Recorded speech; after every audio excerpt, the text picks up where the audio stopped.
Well, hello and welcome, Xbox Nation, to this week's new episode of the Xbox Factor Podcast. I'm your host, Mr. BoomStick XL. And as you can see, folks, we are several people down on the panel. You know, real life stuff, especially the time change kind of threw us for a loop, especially with Boxenberger, who is currently still at work. Should join us an hour in. And of course, talking about work, Mr. Joanna Dark is on a work call. He'll be about a half an hour late. We're going to get him back in here. But we still have the man, the myth, the legend himself, Pong Soul. Just was listening to you and Steel Rain drop some incredible knowledge bombs regarding, of course, my favorite subject of 2022, Elden Ring, on living split screen while I was cleaning. I tell you, cleaning and listening to podcasts, what a deadly combination. I get a lot of work done and I'm entertained. How the hell are you, dude?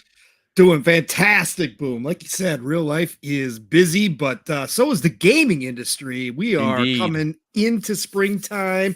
Things are starting to warm up outside as well, inside of this industry. And we're starting to get some news. We're starting to get some leaks. We're starting to get some rumblings. Love it, Boom. This is the time when we start getting excited right before E3. Man, you know, it's crazy. We're wishing... E3 always happens at the half of the year, right? And 2022 just started, but we can't wait for it to get halfway the hell out of here because we're going to be talking E3. As a matter of fact, folks, a little house cleaning, if you will. Tomorrow at 12 p.m. Eastern Standard Time, I'm going to be sitting down with the sensational and best hair in the business, Jeffrey Grubb of VentureBeat. Him and I are going to be sitting down for about an hour. Tomorrow is normally not the time when I do X Vlog, but because he does his shows on Thursday with his co-host, we moved it to Wednesday so he could be a part of the conversation. And tomorrow, folks, we have a rock solid 60 to 70 minute program. We're going to be talking about some breaking news regarding the development of Halo and Fable.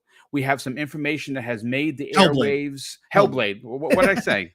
Halo. I said Halo. Oh my goodness. Hellblade 2 and of course Playground Games, Fable reboot. And we have someone that has been working on the game, and he has very, very high praise for both studios as well as both quality for both games. And of course, we're going to be talking about E3 2022, what that is going to look like, what we can expect Microsoft to bring to the table, what do they need to bring to the table. Tomorrow, folks, 12 p.m. Eastern Standard Time, right here on Double Barrel Gaming. And of course, just to give you guys the heads up of who we have scheduled in the coming weeks, we have Gaz, we have Aza, we also have Ains from Seasoned Gaming, as well as Chris Grinnell is going to be joining me on a future episode. And I'm piling up the guests as we speak. It looks like April is going to be a rock solid month. And so far, if you missed on X Vlog Live, the new program, the new 1 hour program, the one-on-one show, I've had a great deal of people on there. We've had Miles Dompierre. We've had Jez Corden, who was the first guest. We had Rand Althor, friend of this program.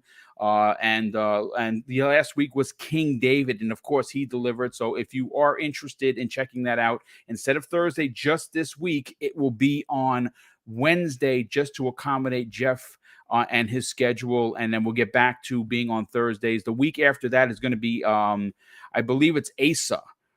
Who's going to be joining me one-on-one, and whatever the topics is, hopefully Microsoft's dropped some big news. But let's get into the next introduction, and that is VJ. And VJ, listen, you have carried us on numerous occasions with the incredible knowledge that you bring with you, and we anticipate that you're going to do the same because we are down some people. How are you? How have you been?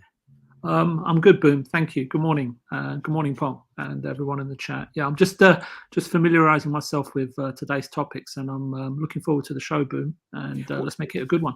Well, I'm glad that you're here. And folks, we're going to open up with the hot breaking news. GameIndustry.biz, a very, very respected publication, is reporting that shareholders are to approve the Microsoft acquisition, and that's going to be held on April 28th. And the results of that meeting which are going to be done virtually, are expected on May 4th. Now, the article says that the publisher's board of directors encourages shareholders to vote in favor, and a majority of these shareholders are needed for the deal to be approved. Now, it also says in the article, if the merger is not approved, Activision Blizzard warns that stock will decline significantly.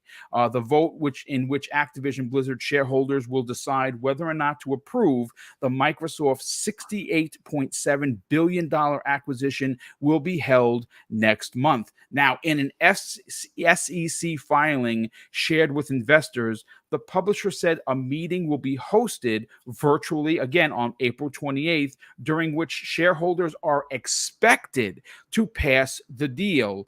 The article quotes, however, while the vote is described as a non-binding and advisory, Activision is emphasizing on the importance of the vote, starting with the merger, and this cannot be completed unless a majority of the shareholders do approve it. Now, if someone or some group is not there, it is going to be deemed as they do not want it to be passed. So they are encouraging shareholders to be available for this meeting, and as the report says, it is expected that that they are going to pass it, because obviously the shareholders are happy with the price that Microsoft is offering, and I'm sure a lot of people are going to be extremely rich after this deal is done. Pong, I'm going to go to you first, brother. This comes on the heels of yesterday's news that was again reported by GameIndustry.biz, one of their reporters, that the FCC has asked for a second look into this deal, which this was expected. And of course, again, a little bit of house cleaning.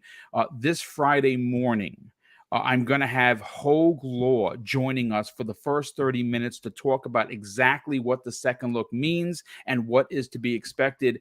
For you, hearing and reading the article that I dropped into the DM, do you have any concerns that this deal will be held up by shareholders, Pom? No, not at all. I think the majority of shareholders, like you just talked about, Boom, are happy with the price that Microsoft is offering as far as the stock goes. I think that this is more of a formality. Now, is anything 100%? Of course not. Of course not. You definitely could have some of the troublemakers, some of the people that are suing this deal from going through. We've heard those shareholders are out there. They could obviously try, depending on who they are, to gather some support amongst shareholders to block this deal. But at the end of the day, I believe most stock shareholders, I should say, stock owners are going to be happy that Microsoft and Xbox came along at this time when Activision was in serious trouble. Activision Blizzard being in some serious legal troubles. And I think they all see that this is a light at the end of the tunnel, that this is something good for the company, that without this deal, Activision Blizzard's in some serious, serious trouble. And at the end of the day, that means they lose money because their stock prices go down. Yep. And nobody likes that. Okay, nobody. That's why you're in the stocks. So I think this is a formality. This is part of the process. This had to happen. Obviously, this is part of what goes on. I was going to mention, Boom. Obviously, anybody who wants to know about this stuff more, you definitely go follow Hogue Law. Go watch his videos. Good friend of this channel here, and he just does an awesome, amazing job with his coverage on this stuff because he is a mergers and acquisition attorney. Yep. Even though somebody tried to tell him in Twitter that he doesn't know what he's talking about. Okay. All right. Anyways, well, welcome to Twitter. But no, this is just part of the process. I don't think that anything's gonna be out of the norm here. Again, of course, if enough stockholders don't even show up and they're counting that vote as against it, that's always, risky. But I think this deal is so big and means so much to the stockholders. They'll all be there. They'll make the effort to be there. And so I think this portion of the deal gets approved, and I think we move on from there. Yeah, I think it is going to get approved simply because Microsoft is paying more than what the stock was worth to sweeten the pot, so to speak. Listen, the reason why Microsoft jumped into action, and we actually talked about this a little bit last night towards the end of primetime gaming. Microsoft, and again, this is just, folks, it's just an opinion, so I could be wrong. By all means, take it and run with it if you want. I have on strong authority from certain people that I've talked to that this deal not so much was dropped into their lap, but it fell out of the sky. This was not something they anticipated. They had a whole bunch of other acquisition plans that they were scheduled to announce, from what I understand, and those all had to be held up due to this $68.7 billion deal that is a once-in-a-lifetime thing, right? Like the Activision Blizzard thing covers so many check boxes from Microsoft and Xbox Game Pass moving forward. It's bonkers, right? They're going to have the Call of Duty as first party. Now, again, you can get into the schematics if you want about why it should be first exclusive and why it shouldn't. I personally don't care, because for me, Xbox Game Pass is the exclusive. It's something that Sony doesn't have. Sony, I don't think, will ever have anything like it, especially with the way that they got kickback for their new project that's coming out that seemed like rehashed garbage. Microsoft, again, this just adds to their exclusive lineup, and more importantly, the Xbox Game Pass lineup, which, Pong, you call yourself a grazer, which you said on the show on Saturday, which is hilarious that you consider yourself a grazer. Yep. But this is good. This is a big deal. This is a big deal, and I think that the reason why Microsoft added the extra bonus on cash values for the stock was because the stock was declining. There's just no doubt about it, right? We know that for a fact. So I expect that anyone that wants to continue to pad their bank account is going to push forward with this deal. Pong, anything you'd like to add, brother? No, I think you nailed it. Boom. Again, Microsoft and Xbox had to overpay, and they knew they had to make a fair deal to obviously get the stockholders. A part of that is getting the stockholders on board, as well as obviously the board themselves of Activision Blizzard, because they can't because again, as stockholders or as the board goes, the value dropping the way that it did was obviously a problem. But at the end of the day, internally, they probably all believed that they could make the changes necessary to bring the stock back. And again, remember, at one point, Activision Blizzard was trading at over $100 a share. So Microsoft still came in with a fair deal, but a deal nonetheless that if this does go through, Microsoft and Xbox actually, if you can count a $70 billion deal, got a good deal. Okay. If you can actually say that about anything $70 billion, they actually got a good deal here, because the value was actually more so at its peak than what they paid for. But so it works out for everybody, right? It's a win-win situation for everybody. And when we're talking about Microsoft, $2 point whatever trillion dollar market cap company, a few $1 billion here or there doesn't make a difference at the end of the day. They just want to make sure that they made this they wanted to make sure they put their best foot forward. And I think they did with that stock price. And that's why that Activision Blizzard jumped on it and said, let's do it, because how many other companies are going to be able to walk in and offer that kind of money? Not too many, right? Yeah. So that's where we're at. But no, I think you nailed it, Boom. I think you nailed it. This is going to go through. This portion of it is going to go through, I should say. Yeah, I mean, there are a lot of hurdles and doors to open and close until this deal is done. I am going to say that, and again, I can't speak. I'm not a lawyer, right? Law enforcement, sure, but I don't know corporate law, so I don't know if what I'm saying makes any sense. But I can say that the overall feeling that we got from a lot of the panel members yesterday is that not only is this deal going to be done this year, which wasn't expected, right? They talked about potentially getting at the end of the end of the fiscal year in 23. A lot of people feel, including myself, that this deal is going to get done. I feel that it's going to, including with Keosante, who's I believe in the chat, and Everborn Saga, they believe that this is probably going to happen towards the end of the year. I find it to be, considering they're already asking for a second look, makes me believe that everything they just, with this size of this deal, like they reported at GameIndustry.biz yesterday, it's near $70 billion. It's the biggest deal Microsoft has ever done in company history. So, of course, all the T's have to be crossed and all the I's have to be checked. So the second look was expected. I just didn't expect that second look so quickly. So that tells me that it's moving.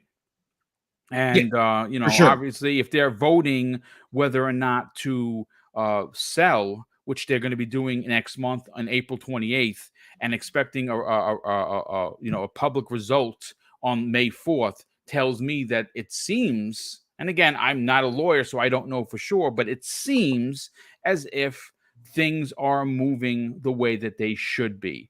But again, only time is going to tell. Again, we wanted to talk about this. This news broke this morning. I thought it was be interesting as we kind of wait for people to kind of file in here. VJ, let's get your opinion on this. Sure. GameIndustry.biz is a trusted news source. They are the standard, so to speak. And obviously the SEC filing that was shared with investors talked about the April 28th date of where they're all going to sit down and approve or disapprove, and it's expected to go through. For you, what do you see in the writings from GameIndustry.biz? Do you see any reason for concern? I mean, this is not really my field, so I'll give you a layman's take. Yeah. So I'm just going to copy Pong Soul homework. I'm assuming this is just procedure and sort of part of the process, given the magnitude and the profile of the deal. If you just look at the language, right? If you look at the language being used in the what was the GameIndustry.biz piece? It's kind of GameIndustry.biz. Right. Thank you. It's, if you read the language, it's kind of coercive, right, and panders to every human's sort of fear and prejudice of potentially missing out, right? Plus the fear of an uncertain future if no one commits or rejects this sort of, what do you want to call it, an advisory motion, right, / customary process. And I was just checking as Pong was talking about shareholders and stakeholders. You only have to do a quick Google search and you can see that the major shareholders, it consists of about 4 or 5 or 6 investment companies. Yep. And those are investment companies that are not well versed in the gaming industry, but are fundamentally looking for a return. And I think between the 4 and 5 of them, and it was just a quick check, so please investigate for yourself.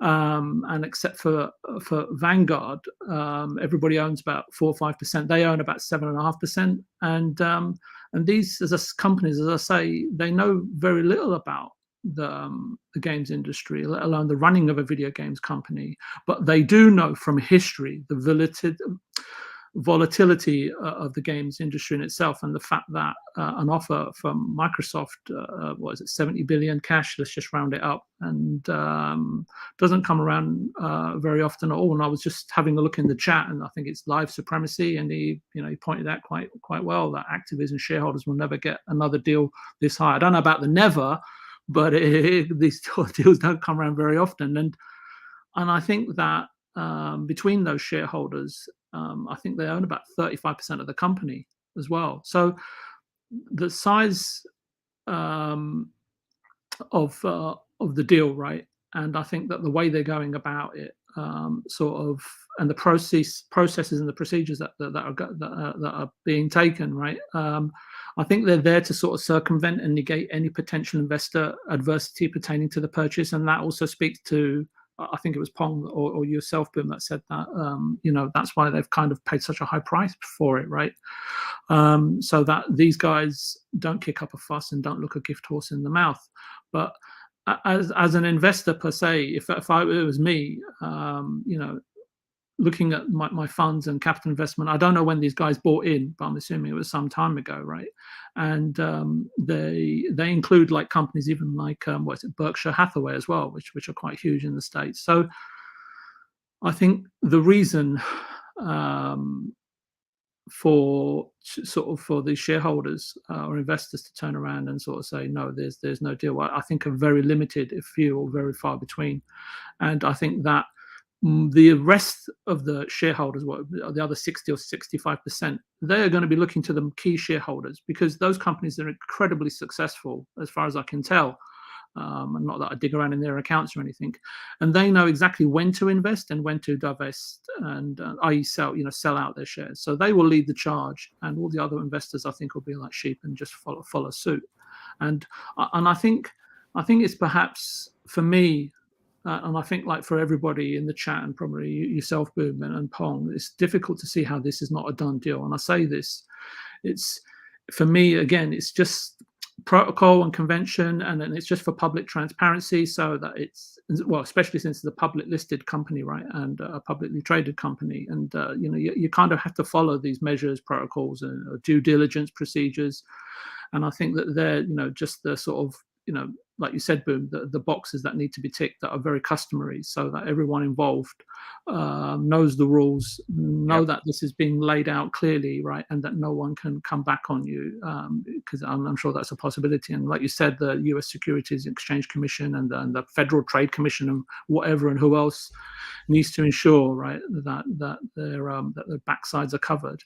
And I think these are just motions, right, that are put in place so that the unraveling of it or a counter proposal to it is all noted and well documented, so that if there is an issue at a later date, there's a stack of paperwork there to sort of say, well, hey, hang on a minute, we did our job, right? And at the end of the day, shareholders are seeing a return, and I don't see a clear future under Bobby Kotick. And even if you remove Bobby Kotick, I said this at the time, I said that I think Activision needs a new injection or a new lease of life, and I think that there's not many others than Microsoft that can provide that for Activision.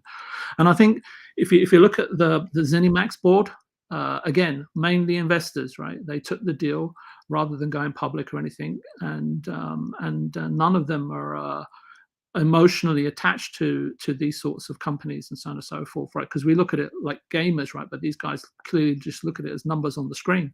And I think that Microsoft will inevitably own Activision, unless it falls foul of some sort of US merger and acquisition laws and regulations.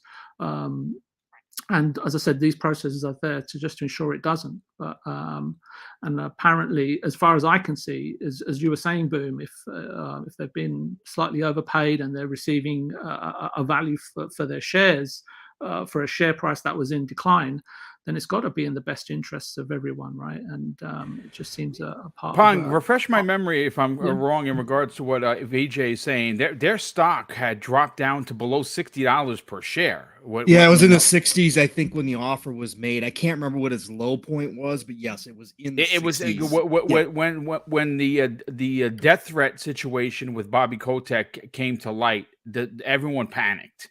The stock dropped. I mean, but significantly, because obviously he's making death threats over nonsense, and that's a god complex he has, and that's why even like he got thrown off the Coke board.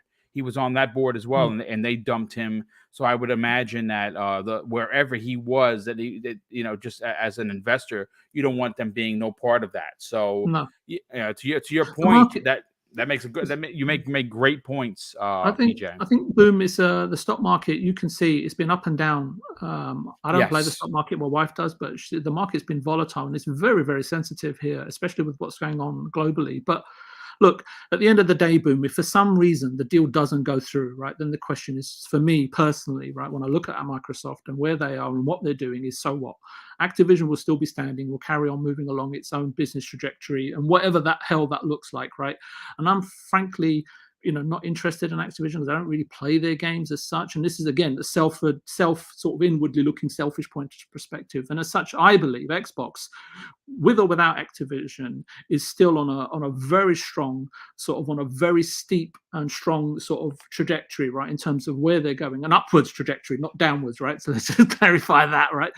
With Game Pass, and regardless of Activision. So that's where I stand right now. Activision will just intrinsically tether, financially, cooperatively, creatively, it will tether Nintendo and Sony to them regardless, right? And so basically, if you look at it, those two companies, as heavily as they rely on the Activision IP, will be under Microsoft's umbrella, if whether it's by proxy or from a pseudo perspective. But I think I'm digressing here a little bit, so I'll just shut up now. I don't know. I mean, by all means, listen, you bring a lot of great points to the conversation, which is why we love having you on here. But listen, needless to say, we're not going to beat the horse. Obviously, if we had the other panel members here, we get their opinion on it. I have a strong suspicion that the deal is going to go through very, very similar to the way that Bethesda went through. It still has to clear not only the hurdles here in the States. It has to, clear the hurdles in the EU, which at times can be a little bit stingy. But again, I don't see that being an issue, because the only way that they throw, a break onto this is if consumers are in some way or form going to be hurt. And that's not, in fact, what's happening. The consumers are going to be the ones making out like bandits, because obviously everything that's in their catalog is coming to Game Pass. And right now, even with the deal going through, it's already been confirmed that Microsoft would still be number 3 in the world in regards to this genre of entertainment. So that says a lot. And if you're going from 16th to number 1, it raises questions for sure, but not to number 3. Whereas Sony continues to buy studios, like they announced yesterday that Jade Raymond's studio has joined PlayStation Game Studios, and that's their 7th acquisition in the last 18 months, including Bungie for $3.6 billion that was announced earlier this year. So, obviously, everyone's in the business of acquisitions. This is a thing. This is a reality. Microsoft just happens to be in a position financially, especially because they had cash to burn, literally, that they were in the right place at the right time for this deal. And Activision Blizzard is going to sew up so many holes. Not only are they getting the PC with Blizzard and Call of Duty with console, but King with mobile is going to be massive for Xbox. And this is a 3-headed monster that could not have come at a better time for the company, especially if you are a Game Pass subscriber. Right now we are winning. There's just no doubt about it. But I digress. Let's move on to topic number 2. And, look, the headline of the show, ladies and gentlemen, is what is launching later this week, and that is the Halo television series. It is a 9-episode show that is being produced by Paramount Pictures, and there's been some previews, and the previews, I mean, there are some people that like it. There are some people that absolutely hate it, and there are some people that are suggesting that they don't know exactly what audience they are looking for. And Tech Radar says this in their statement regarding the Halo TV series. They're calling it that they're suggesting that it has an identity problem, and says that the show doesn't know who its main audience is. And we've heard that on several reports, and some of the controversy, Pong, that has come out of this show, one of which is Cortana. She is not blue the way she is in the game. And the producer of the show explained that it was, listen, I'm not a producer. What do I know? But we've seen people mocap and be purple. So I don't see why a mocapped Cortana couldn't be blue. But I have to see the series for myself in order to make judgment calls on it.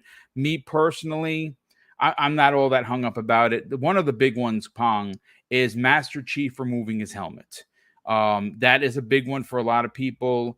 Very, very similar to like the Mandalorian, who never removed his helmet except for 2 times in the entire show. And that's because of his code. Well, Master Chief doesn't remove his helmet because he has a code. He just doesn't remove his helmet because, well, he just doesn't. He's pale skinned under there because he's always in the armor. Listen, I have to read what the Halo series producer had to say. And this, look, I'm gonna be honest with you. I'm excited for the show. It's Halo show. The Halo is coming to prime time. They're going to be 9 episodes. I believe they're about an hour long. It's Master Chief, and they did not. Each of these episodes are millions and millions of dollars. They did not cheap out on the special effects. This is not going to be a sci-fi Master Chief. This is going to be a full budgeted, big budget, big movie type of quality. But Pong, this is what the showrunner had to say, and I quote: "We didn't look at the game. We didn't talk about the game regarding how they produced this Halo series. They were more concerned with character building and world building than they were about what we played in the game. Do you see a problem with this 9-episode series and Master Chief coming to the small screen in regards to home for the first time?" Yeah. Look, I'm old enough to have seen many things that I love die off over the years, to change, to not be the same. And one of the biggest problems I have is when people try to be too smart for their own good. Okay. And I think that's part of this, is that, look, if you want to take Halo in a different direction, which they are, it's not canon. They're calling it the Silver Timeline or whatever they're calling it. It's not canon, right? I get that.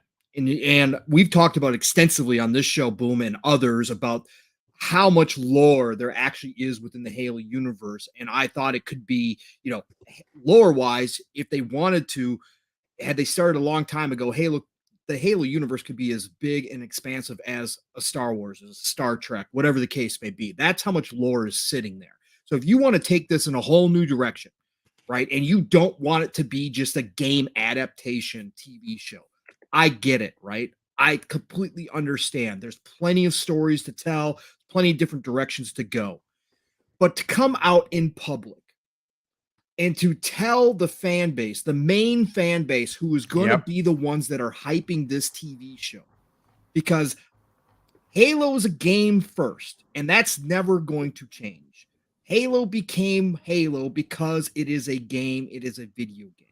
Yeah, it's not the opposite way around, where you've seen like Star Wars be a film and then get translated over to a game. This is a game books and everything else over to film. Correct. So I have a severe issue with the fact that you would come out in public and tell the rabid fan base, we didn't even look at the game. Look, that to me is just idiotic. That to me reckless. Should never happen. Reckless. It is. Yeah. Again, reckless. Either don't say anything else or flat out lie, because that's the worst way you could start something off. Because again, most people, especially Halo fans, have been around for long enough to know how things can go sideways when people take over a beloved franchise, a beloved book. It does not matter, and don't respect the original content, or don't look back on the original content and at least bring some of that into their TV show. Now, I'm not saying the TV show is going to be awful. I'm not saying that they didn't nail what Halo is in any way, shape, or form just because they didn't go look at the game. But what I'm saying is you're giving the wrong vibes to that fan base that needs to know that you're treating what they love with care and respect. And to say that you have not watched the game, to me, is a sign of disrespect, or have not even looked at the game. I'm not even saying you have to play through all the games, but just to say that you never even went back and looked at the game to figure out what it's about, to me, that's a sign of disrespect to the fans. And that's not the way you want to kick off this TV show. Again, if it's fantastic, if it's the best thing ever, hey, so be it. Fans will forget they ever said that. But if there are some things, Boom, and there's already been some criticism out there about this, if that continues on and each episode there's something that's a little bit off or something that doesn't hit the fans right, guess what? They're going to all go back to that again, to that quote, and say, well, yeah, of course it is, because you didn't look at the game. You didn't look at what we fell in love with first. And again, you need that core fan base to spread the word to the masses. It's getting massive advertising. There's going to be people coming from all different places to watch the show, to check it out. But you need that core fan base to be there 100% to carry that show forward and keep spreading out the word. That's what happened with Game of Thrones, is that people who loved George and what he did in the books came in and then started water cooling talking. Yes. And that's how Game of Thrones started spreading like wildfire. I got one even better, Pong, if you don't mind, if I jump in here. First of all, I want to welcome Mav to the program. Mav, first of all, I'm glad that you're okay. We heard that there was a tornado that touched down in Texas. I am glad that you are unaffected. Welcome, brother. How you feeling? Yeah, we had some warnings last night and stuff, so it was getting a little scary, but I'm okay. Just had a meeting that ran over. Apologize. No, that's fine. Listen, real life, brother, real life. Listen, we're glad that you're here. We're talking about Halo. Obviously, you're going to be on the conversation. Oh yeah. Look, I'm going to show my age, and I'm not afraid. I'm going to be 52 this year, ladies and gentlemen. I'm the old man in the room 10 out of 10 times, especially in this young community, and that's fine. That's okay. I saw Star Wars in the City Cinema in Co-op City. It's when I was 7 years old, so it's fine. But what I like to equate what you're saying to is I want to take it outside of Game of Thrones because I've never watched an episode. Right? I just never have. Me and Mrs. Boom, we love Lord of the Rings. We love all those dragon type of films. Just never saw it. It just never appealed to us. Eventually, we'll get to it. It's fine. But with that said, I want to take it, Pong, in a direction, and I want to use The Mandalorian as a great stepping stone for this conversation because we know that Star Wars, man, that fan base is split. It's you have your lovers and you have your haters. That is a fickle bunch of people, right? And we're all a part of that. Well, no one knew who the Mandalorian was, right? No one understood what that race of characters were until, of course, the show. And the show didn't have to change its lore in order to reel in a new audience. So it kind of frustrates me a little bit when you hear the producer of the show saying, well, we're trying to, make it understandable for a new audience. And I hear you, but you have to first get it right for the fan base that gets you there and then reel in the people with the water cooler talk. Do you agree? Yeah, I do agree. Now, Star Wars is a touchy subject for me, being a gigantic fan, and what Disney has done to Star Wars since they were given the keys to the kingdom, so to speak, of Star Wars. It has been very, very hit or miss. Mandalorian wasn't as great to me as it was to most people. There are things that they have done to that show, but I understand exactly what you're saying, Boom, and I do agree with the substance of your thought there is that you have to appeal to that core fan base and keep some of what created those fans in the first place. You have to, even if you're not the original creators, you have to go back and you have to try to find that piece of magic. You don't have to have all the magic, but you have to find the piece of magic that when those hardcore fans, when those old school fans come and look at whatever you're trying to show the world, they go, okay, I can see it. I can see it. I can feel it. I get what you guys are going for here. Mm-hmm. Yeah, you're taking it in a different direction, but that little piece of magic is still there. This is still Halo to me at the end of the day. Yeah. And even if it's not canon, that's okay. There's enough there where I'm drawn in. And guess what? I'm going to go tell my buddies. I'm going to go tell my family, hey, you guys should, I know you're not big Halo fans. You're not even really gamers, but you should come check out this Halo show because they're doing something different. It's still fun. And it's still Halo. And I think you guys would really like it too. That's the way that you get a TV show off the ground like this. And of course, they've got security. They already signed a second season and all that kind of stuff. So, they're safe for now. I just hope, again, I just hate this quote coming out this early before the show has even begun. If this is an interview that they did after the first season and didn't like it, I'm gonna be honest and then come out and talk about this, right? Then it's not that big a deal. It's just to start the show this way. Again, you're rubbing the core fans the wrong way when you say something like this, and I just don't think you want to start it that way. That's my whole opinion, though. So. Look, I'm going to say this right now. I'm incredibly excited for the show. First, they picked a great actor to be Master Chief, right? Some people didn't like the fact that the voice he's doing the voice. Listen, folks, it's okay. I think he's doing a fine job. Is he the original Master Chief? No, but I think that it's before my glass is always half full, right? I'm always a half full kind of a dude. I'm still excited for the show. 9-episode season 1, season 2 already confirmed. Again, it's not going to be a sci-fi budgeted show. There's going to be spending some bucks, so I'm very excited for that. We'll see after episode 1. Obviously we'll talk about it on this show. And obviously we have to talk about it on the Xbox Factor podcast because it's freaking Halo. But let VJ, before I get to you, brother, I wanted to shout out a couple of people. Drawn TJ, very generous friend of the show. He drops the first super chat of the day for $2 and says, "Hi guys, I'm excited to watch the Halo show, and I'm right there with you, brother. I cannot wait." That is great. Listen, me and Mrs. Boom are all ready to rock and roll with that.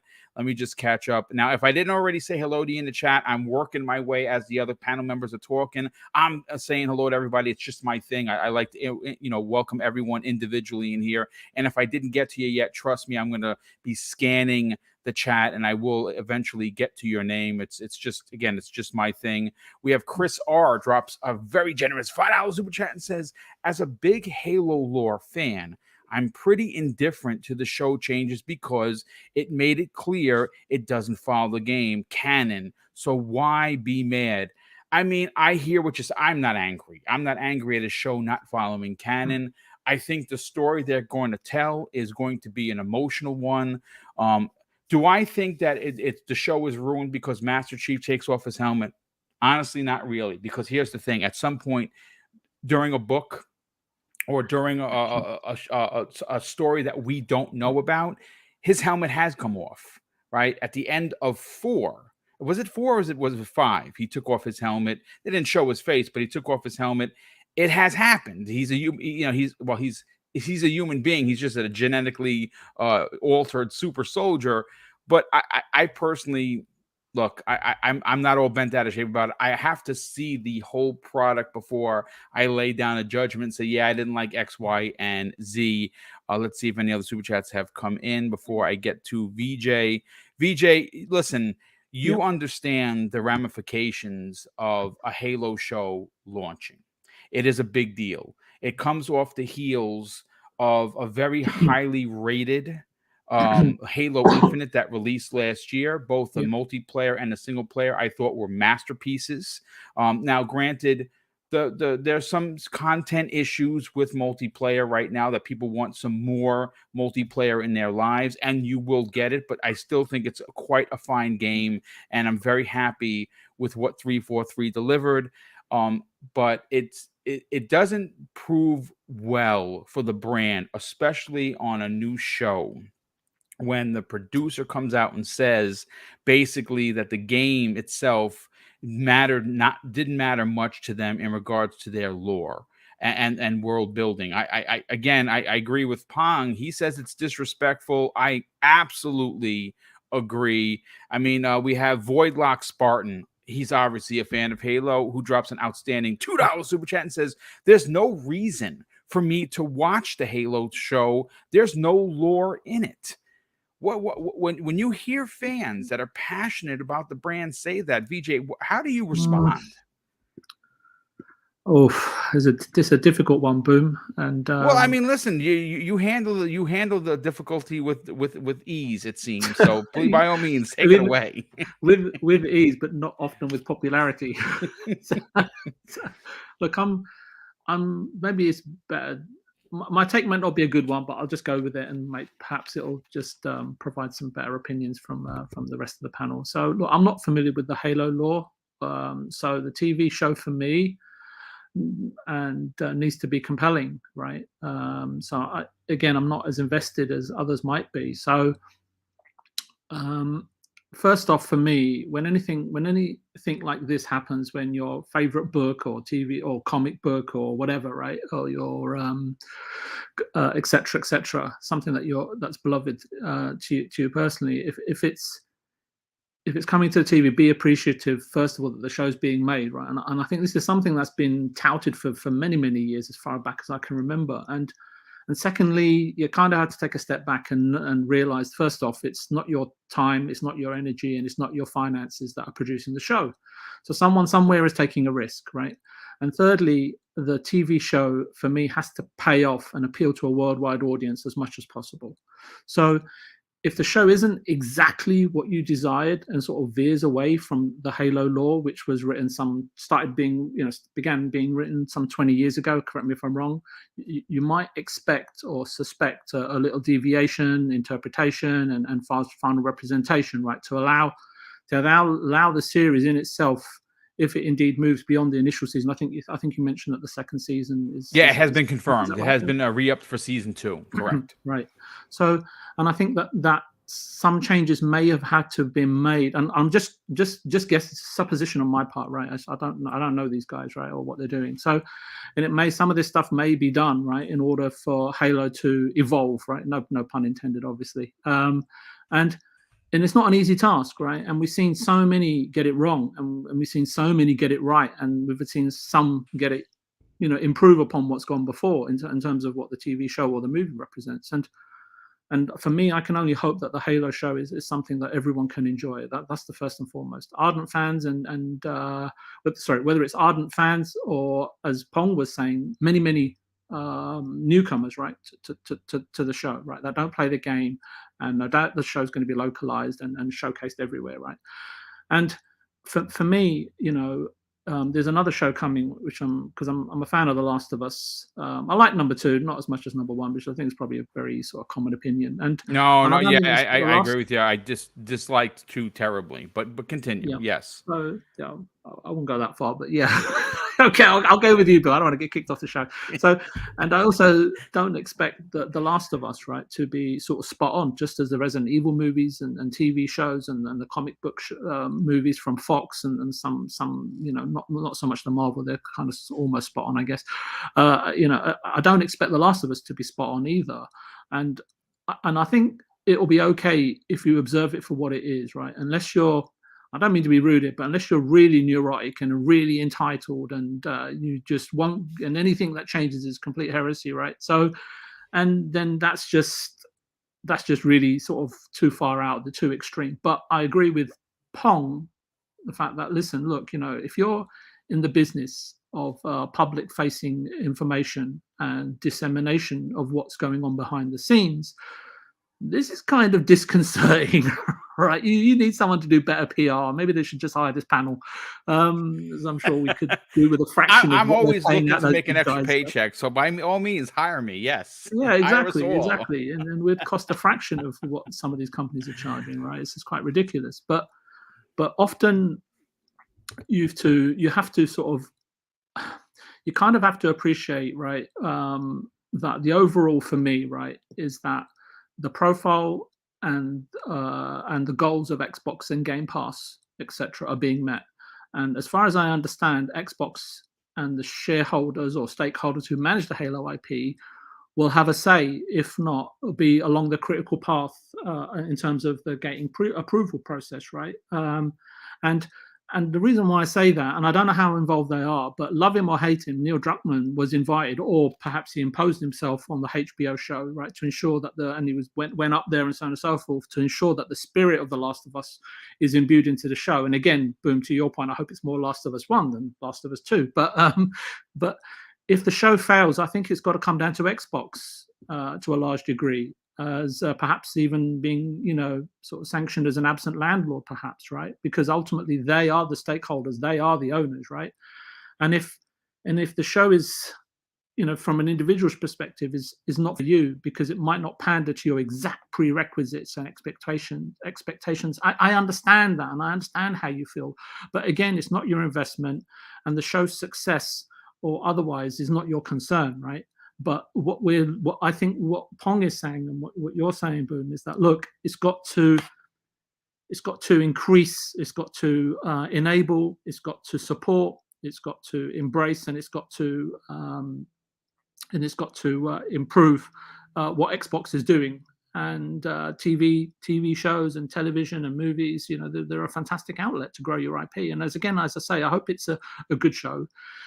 And again, as I say, it's not easy to invest and create a show based on a game or a short story or whatever. It's risky at best, right? And you guys know this, right? I mean, Mav does shows on this stuff, right? So the important thing is that it may well, for me, what it has to do is may well sort of or go towards, right, sort of serving the overall standing expansion and thus the global sort of the repertoire of Xbox, right? The Halo IP and the current Halo Infinite, which I think is what Pong was alluding to, right, in points that he was making, and all of that via Game Pass, etc. And all the potential new customers, right? And not just in gaming, but consumer licensing as well, right? Which is a huge part of IP holders' business, right? And regardless of if you're Xbox or Disney or whatever, Nintendo, etc. And at least it should be anyway, right? Because looking at the kind of money that Nintendo are making from their consumer division. But yeah, I think it'll open up huge new avenues. I think the show, if it's good, because a lot of the newcomers are not going to be familiar with the lore and so on and so forth. But if it imbues the spirit of the game and what's enamored so many people to the video game, then that's the minimum that I would hope for, and anything beyond that will just be, you know, more success that Xbox can use to expand on whatever their goals are for the next 5 to 10 years. So again, I think I'm dithering here a little bit, so I'll just no. I mean, listen, you make a lot of sense. Listen, a lot of people are going back and forth in the chat, of course, respectfully. A lot of people are expecting it to be good. A lot of people are saying that they want to increase eyes on it, bring in more than just the hardcore. And I believe everyone is right here. My only I have to agree with Pong is that, man, you know, you kind of throw up a brick wall to everyone's expectations when the first thing out of your mouth is, hey, what, you know, how was the series made? Well, we never looked at the game. We never acted like the game existed. You just don't say those things. No. You're like, yeah, you know what? We took inspiration from the game and the incredible lore, but we made it our own. That's how you say you made change. And people like this, everyone's applauding because they're like, okay, they did take some lore. You know, and they did take some inspiration because the Master Chief looks like the Master Chief. His team looks like the team that he, you know, from the books. Even though it's Silver Team, I think it's called. You don't have to come out and be combative and say, you know what, none of the lore matters because I'm running the show, because that's what it sounded like. And when you project that, you really do.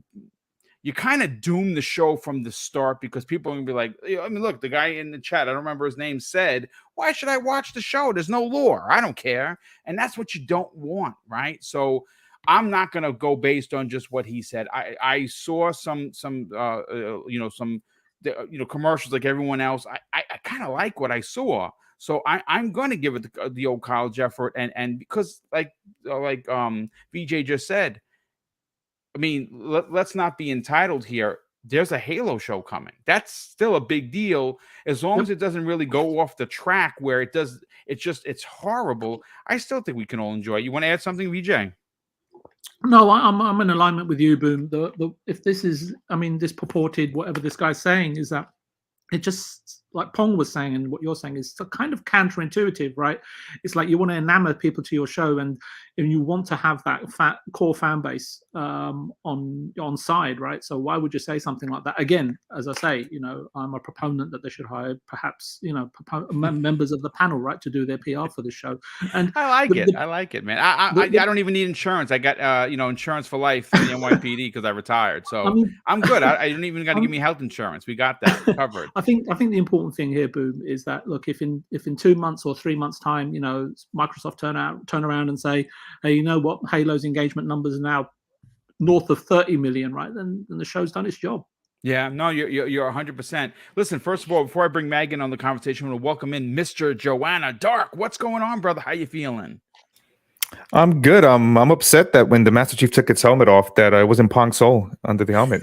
So I think we all are. I turned down. I turned down. I think a small piece of us are all disappointed it wasn't Pong Soul underneath that helmet. But listen, welcome to the program. We'll get to your opinion on this, Mav. Welcome back, brother. This has been a big topic on a lot of your shows, and we're here. We have arrived to almost the end of March. This week on Paramount Plus, we are going to get a chance to check out episode 1 of the Halo TV series. And again, it's launching with some controversy thanks to the producer kind of, maybe not appreciating the fan base. Maybe he, I look, I'm going to be honest with you. I have to agree with Pong here. I thought it was disrespectful. There are certain, I don't know what it is about Hollywood types. I think that there is some sort of a creation God complex that they have, that they maybe they're built with no filter, and they don't understand a fan base that you just don't say certain things.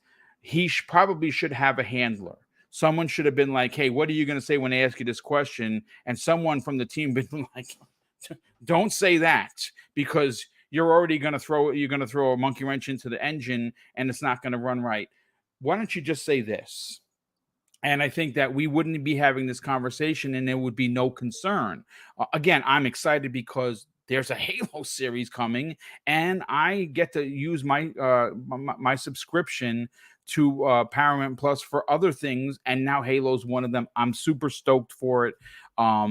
Where do you fall, Mav, as a big Master Chief, or more importantly, Halo fan? Do you have some concerns for the show? I don't really have any concerns for the show. I have concerns over the media training that these people have had. Like, everything I've seen from the show so far has me hyped. Like, it's the biggest budget Showtime produced. Big shout out real ever. Quick. I'm sorry to cut you off. Big shout out to I Still Reign in the chat. Obviously, Pong, if you know who that is, he confirmed $10 million per show. Yeah. It's a massive budget, right? It is a dream come true for me to actually have something Halo on the screen like this. Before we had that huge Peter Jackson movie that got canned, right? The Neil Blomkamp directed, but Peter Jackson produced show that I'm not show, but movie that actually they developed all those props for and everything, and ended up turning into District 9 after it was canceled, right? Since then, there's been like, hey, is Halo ever going to return to the big screen? Are they going to actually ever do it? Now, it turns out they didn't ever give up on it, and finally something happens. The things that bother me is of the aspect of this coming out and saying things like that puts a negative light on it for the hardcore, because 100%. you're referencing the source material, right? In creating a show, you have to. The fact that they say they didn't is a flat out lie to say they never looked at it, because you can even see the trailers and you can almost have 1-for-1 copies of visual cues from the games. Correct. Right? Yeah. Like jumping out of the Pelican, right? And like it's almost like 1-for-1. Like you can't say that they didn't look at all at the games, because that's a flat out lie. I mean, there's obviously things in the show that there are plenty of cues that I noticed from the short trailers that are literally, like you said, 1-to-1. So what does that mean then? So what I think they're trying to grasp in is like story wise and where the directions of the story is going. They don't want to be hamstrung by the games. Now, if they had just flat out said that, which they've said in the past before, then that makes a lot more sense to people, right? And then I look at who this interview was for. The original interview was for Variety, right? Where these quotes were all taken out of, and it's almost like they were speaking to Variety, trying to like sell the show to like people that weren't gamers, right? Hey, don't worry, everybody. This isn't going to be a dumb video game show. You know what I mean? And I came across almost as like insulting back to gamers, which is why we're having this discussion. It's like it's okay to reference the games. Well, what's wrong with video games? You know what I mean? But it's like all these quotes from everybody in this interview was like, yeah, hey, don't worry, everybody. We didn't even look at the games, right? So then I look at other things like The Witcher, right? Where they say the same thing, they don't really look at the games or whatever. It's all from the books, which makes most sense there because the books are the original source material. Correct. Much like Halo's original, the games are the original source material for Halo. That's why you shouldn't say that they didn't look at the games, right?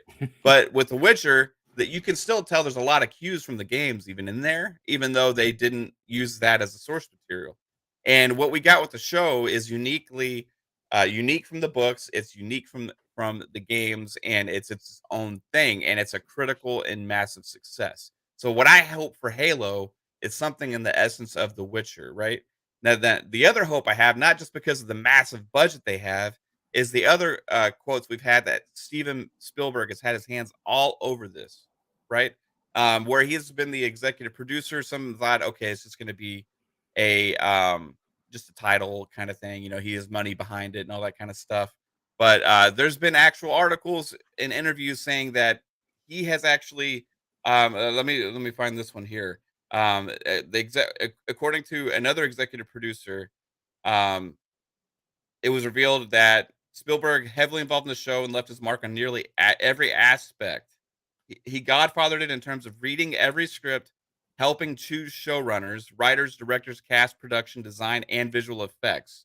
Every aspect of it, Spielberg looked at. So that has me also a lot of hope, because that's not just like somebody we never heard of. This is Steven Spielberg, creator of some of the biggest and best franchises of all time in movies and TV shows, right? So I have a lot of hope that they have treated this with a lot of respect and also budget, and not just tried to do something like half-ass, And so I'm not gonna let like some stupid comments that they made to Variety ruin the hype for me, although it does create negative conversation. And you don't want to do that before something comes out, but especially coming from the core fan base. So they made a huge mistake with choosing these comments. I don't necessarily believe that 100% either, just based on all the visual cues, but I don't expect the story to line up 100% either, which is for me is okay, right? The person that said in the chat, I respect everybody's opinion, but like I don't need it to follow the lore in the game. I want it to be Halo the TV show, right? Because yes, if for this to really succeed, I want season 1, season 2, season 3, season 4, season 5, season 6. I want it to keep going. I want it to keep going. And if they keep doing things in the show that are you got to think of it backwards. Are they gonna affect the game that we have to play? Are we gonna be having to force our decisions on the creations of the games that they're making on what happened in the Halo TV show? I don't think us as gamers really want that either. So you have to have two kind of separate entities here, which has also happened with lots of different things where you can respect each other. I think this has a big chance to be one of the biggest game crossovers ever, and maybe I the absolutely biggest. agree. So I have a lot of hope for it. Dumb comments puts unnecessary negative light on things and creates bad conversation. But it's not ruining my hype whatsoever. Yeah, I'm right there with you. Like I said, the DC Hollywood types, they need to have handlers that say, hey, listen, not a great idea to turn around and say something like that before the show is dropping. Again, the way I would have handled it quite simply is, listen, we looked at the lore, and quite frankly, it's an incredible list of things to get into. But even though we're not doing one-to-one to the game, we did respect where the lore came from. There's ways to handle it, to say that you're making it your own without saying that, hey, we looked at it as if the game didn't exist. Exactly. It's not good. But I'm still excited. Joanna Dark, before we get you in, we got to welcome in Boxenberger, who unfortunately in his region of the world has not pushed the clocks forward. So he was at work when we started. Welcome back. Boom, it's actually just the US who has changed the clocks. The rest of the world will do that this Sunday. So it's Sunday coming up. Yeah, it's the US who did it special. Ruined everything, the US. Yeah, I'm sorry. We still have a little weird time delay. But we turn the clocks on Sunday, and that's why I expect to be back next week for the full show. But I'm glad to be here and excited to talk with my brothers here, all the latest in gaming. So yeah, thanks for inviting me. Nah, brother, thank you for being here. And Mr. Joanna Dark, obviously, we know that you have a tremendous affection for Halo. Do these comments sour your mood, so to speak, regarding your excitement for the Halo series launching this week? I hope it's a CW show so I can be more excited. No, I'm joking. Yeah, No, I'm definitely not. don't want. We definitely don't want that. No. I do agree with what I've been hearing from everyone in the panel about. I guess the way the wording and the communication coming out. I think as I look at more, and I'm looking at this, and I want to quote it from here, when he says, "We didn't look at the game," says season 1 showrunner Stephen Kane. "We didn't talk about the game. We talked about the characters and the world. So I never felt limited by it being a game." I think from a lot of the things when we see a lot of the I guess adaptations of video games like Assassin's Creed and all this, I think the problem a lot of times when they make these type of things, they try to retell us a story that we already played. And sometimes I really don't want a story that I enjoyed already retold. If anything, I want a interpretation that sticks still to what Halo is, or any type of video game that adaptation I'm looking at, but also gives me other stories that exist in the world. The other part that I looked from this article was the fact that they referenced the MCU and how Disney has done some of the things where maybe it changed some of the events that happen in comics. And what I look at this is that, to me, the way I interpret this, and this is again bad communication, maybe, and maybe we can be their PR team, is that they want to, they still want to make this a story, but what they want to do is, if you look at Halo 1, right, Master Chief was just a person you played as, was kind of really robotic and didn't really have a humanization of John 117. But as we got into the third one, Reach and everything, we saw the humanization of the Master Chief to kind of change the series, right, to make you care more about who he was. And I think this is what we're getting. They're probably going to stick to the lore, but they're going to give us their interpretation of a more humanized Master Chief, and make it where you can enjoy it. Because again, I can play Halo Master Chief Collection and you can enjoy the way the game was told. But think about the original Halo, right? You just crash, you have a couple of lines here and there, and you're just walking. How do you really translate that one for one versus, another thing they said here was taking from the expansive lore. What if there are things that maybe many people that didn't explore Halo 1 or look at some of those archives, maybe they can take some of that, similar to what 343 has been doing with diving deep into the lore of Halo and bringing some things to the forefront.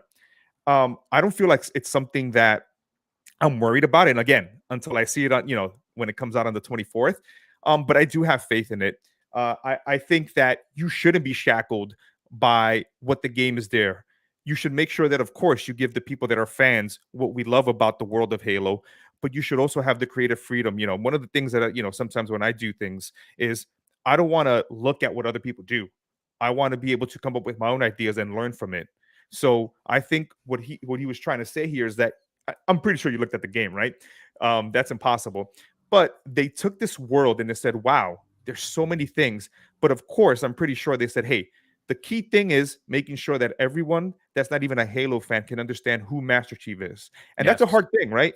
Most of the time when we go see these game movies, is the only people that usually see them are fans. But what if I wanted to show somebody and say, hey, let me show you why you should maybe play Halo?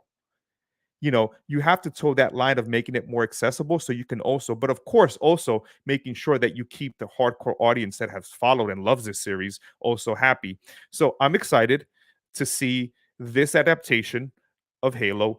And I think the other things from this article that I want to point out is that, Microsoft has been very reluctant and they put a lot of this red tape. It's been said over the years, they talked about.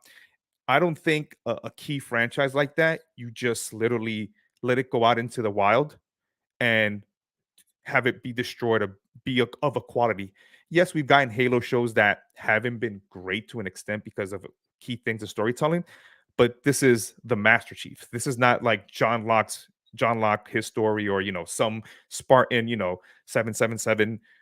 This is the Master Chief. So I have confidence that the people at 343 and Kiki Wolfkill, best name ever, are kind of looking at this and making sure. And I think Matt brought up a good point. Steven Spielberg, who's a big fan, you can't let this kind of be like a sore thing. Also, you're looking at Sony, what they're doing with Uncharted, with The Last of Us. You have to look at that and say, hey, let's make sure that our biggest franchise is also given, a great, movie adaptation or a show, excuse me. So I'm excited, and I can't wait to see the first season and see what things they change and what other things they introduce. That makes both of us. Like I said, I'm not going to allow an off-take comment to ruin my excitement. I don't think it should be for you. I think we should all give the show a chance. Again, it's Master Chief, man. We're getting a Halo show, and again, I get it's not going to be one for one, but we're still going to be told a new story. I see. That's the thing. I get that you can't stray too far off to the right. And I understand that there has to be a fine line between telling your story and forgetting lore. Totally agree with that. But I don't want to be told Combat Evolved. I played through that multiple times. I know the story. I understand the outcome. So for me, I'm still extremely interested. Boxenberger, let's get your opinions. One last thing. Yeah. If we can get some of the drama we got from Hunt the Truth, where we get to know more about Oni and how they kind of play this overall. Excellent. Give me some of that good stuff in this Master Chief show to kind of show what Oni really is on top of everything else. I would be excited too. Yeah, no, that makes two of us. And again, Hunt the Truth, if you didn't know what that was awesome. That was the lead up to Halo 5. That was awesome. This is why I was disappointed with Halo 5's story, because Hunt the Truth was so freaking good. But again, we're not going to go down that route. Boxenberg, let's get your opinion on this. Are you excited, disappointed, lukewarm about hearing the what the producer of the Halo series had to say, or do you feel that maybe, again, it potentially taken out of context, that of course they had to look at the game at some point. They didn't just not look at the game. Where do you fall on the Halo show coming out later this week? Yeah, I think this is probably taken a little bit out of context. I think what he meant to say, and sometimes in these interview summaries, things just get cut out. What he was probably meant to say is that they didn't try to copy the games, and that they didn't look too much at certain things, because a movie story or a serious story, a TV story is something different than a story in a video game. Yeah, in a video game you have to consider to stretch a certain storyline out over 15-20 hours of interaction with of the player with that story, while in a TV show you have to do that completely different. So I'm not sure if this got interpreted correctly. And let me say one thing: I'm going to judge always for myself. I've seen too many storylines on social media, hype something up, put something down that I ended up enjoying. So I want to see the show, and then I'll judge. And before that, I really don't care what the storyline on social, on Twitter or whatever is right now. So yeah, I'm looking forward to it. Unfortunately, I won't be able to see it right away, because it's still not available at any streaming service here in Germany. So I will have to wait until someone picks that up, but can't wait to see the show.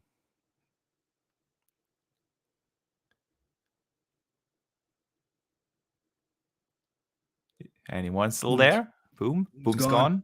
Boom's gone. Are you? Boom, you back? Nope, Boom's gone. All right. Oh, hey, great. Take it away, Soul. Let's go. Exactly. Let's go. Let's take over. We got plenty of people who've led shows here. That's not a problem. Hey, look, great topic. Obviously, the Halo TV show is exciting for a lot of people. There's a lot of talk around it, and obviously, we're all hoping for the best, that this actually turns out to be another fantastic show going forward, because the Halo fans deserve it. Like Mav said, Mav is a huge Halo fan. There's a lot of people on this panel that are huge Halo fans. This is something that you look forward to, right? You dream about this while you're playing the game, that you someday have a movie or a TV show that kind of deep dives a lot of the characters and that kind of stuff. So yeah, we hope nothing but the best, but we have to talk about this stuff, because a comment like that can be disconcerting, right? That's the deal with when you come out in public and say that to the fan base. It's not always the best. But let's see, what topic do we have next here, folks? I have a question first. Yeah, go ahead, shoot. Did they say if this is going to be like week to week, or are they going to dump it all at once? Ooh, that I don't know. I gotta imagine it's gonna be a dump, right? I think it is. I hope They so. said it's a week to It's a week. week. You said week to because, week? Oh. Week yeah, to week? because there were a lot of complaints that the reviews that are out for the show are only for the first episode because the second wasn't made available yet. So it's probably week to week thing. Man, Hmm. I hope I I mean- hope they dump the whole thing because I really love just like sitting there and like taking it all in at once, like one big. Sorry about that, one gentlemen. big I had to movie take a almost. personal Well, call, so I'm Master back. Chief needs to eat, Mav. So it needs to be week to week. No problem, Boom. We got it. You can All go. You can go away now. Don't Yeah. worry. Oh, We got yeah, it. yeah. Yeah, no, we're yeah, I'm Needs to I'm play back. Elden But Ring. yeah, I you know what, and that's the thing. It's funny because I don't know. They haven't said whether or not they're going to do it weekly. We've seen that done with the Marvel shows. Me personally, I kind of hope they just throw it all in there so we can watch at our leisure, not having to wait. Can anyone confirm whether or not that actually happened? I'm looking at the release dates for the episodes, and it is week to week. It is So week March to week. 24th is episodes 1 and 2. Right. March the 31st is episode 3. April the 7th okay. is 4. 14th is 5. 21st is the 6th episode. Okay, yeah, so we're getting 2 at once, and then weekly after that. Okay, I mean that's fine. It is what it is. But listen, this has been a great topic. I loved everyone's opinion. The chat has been on fire. There are a lot of people that are for the show. There are a lot of people that Eric the Red just dropped a super $5 super chat and says, "What's up, guys? Just heads up, T-Mobile customers get Paramount Plus for free for a year." Whoa, I did not know that. And because I was Sprint, now T-Mobile, I'm going to be calling and saying, "Where is my free 1-year subscription?" Immediately. get my refund. So, yeah, 100% because I already paid for it. I paid the $100 during the holidays when I had the 1-year deal for $100. So yeah, that's thanks for the super chat, but thanks for the information, folks. We got to get into the next topic on the docket here, folks. And again, this was a great way. First two topics really, hit the nail on the head, so to speak. We talked about the new report from GameIndustry.biz regarding the shareholders to approve the deal on the 28th. But I do want to talk about, and I want to hand the mic over to, of course, Pong Soul, who dropped this into the DMs earlier. Might even been over the weekend. And we got some Obsidian news to talk about. And folks, according to multiple reports, they currently list 270 employees on LinkedIn as of today's show, but the studio is on a hiring spree and they have an additional 35 positions available. They are currently working on Avowed, which potentially might be shown this year during their showcase, which I'm going to be talking about with Jeff Grubb tomorrow. Maybe he can, give us a little behind the scenes info during the new episode of X Vlog Live tomorrow at 12 p.m. Eastern Standard Time.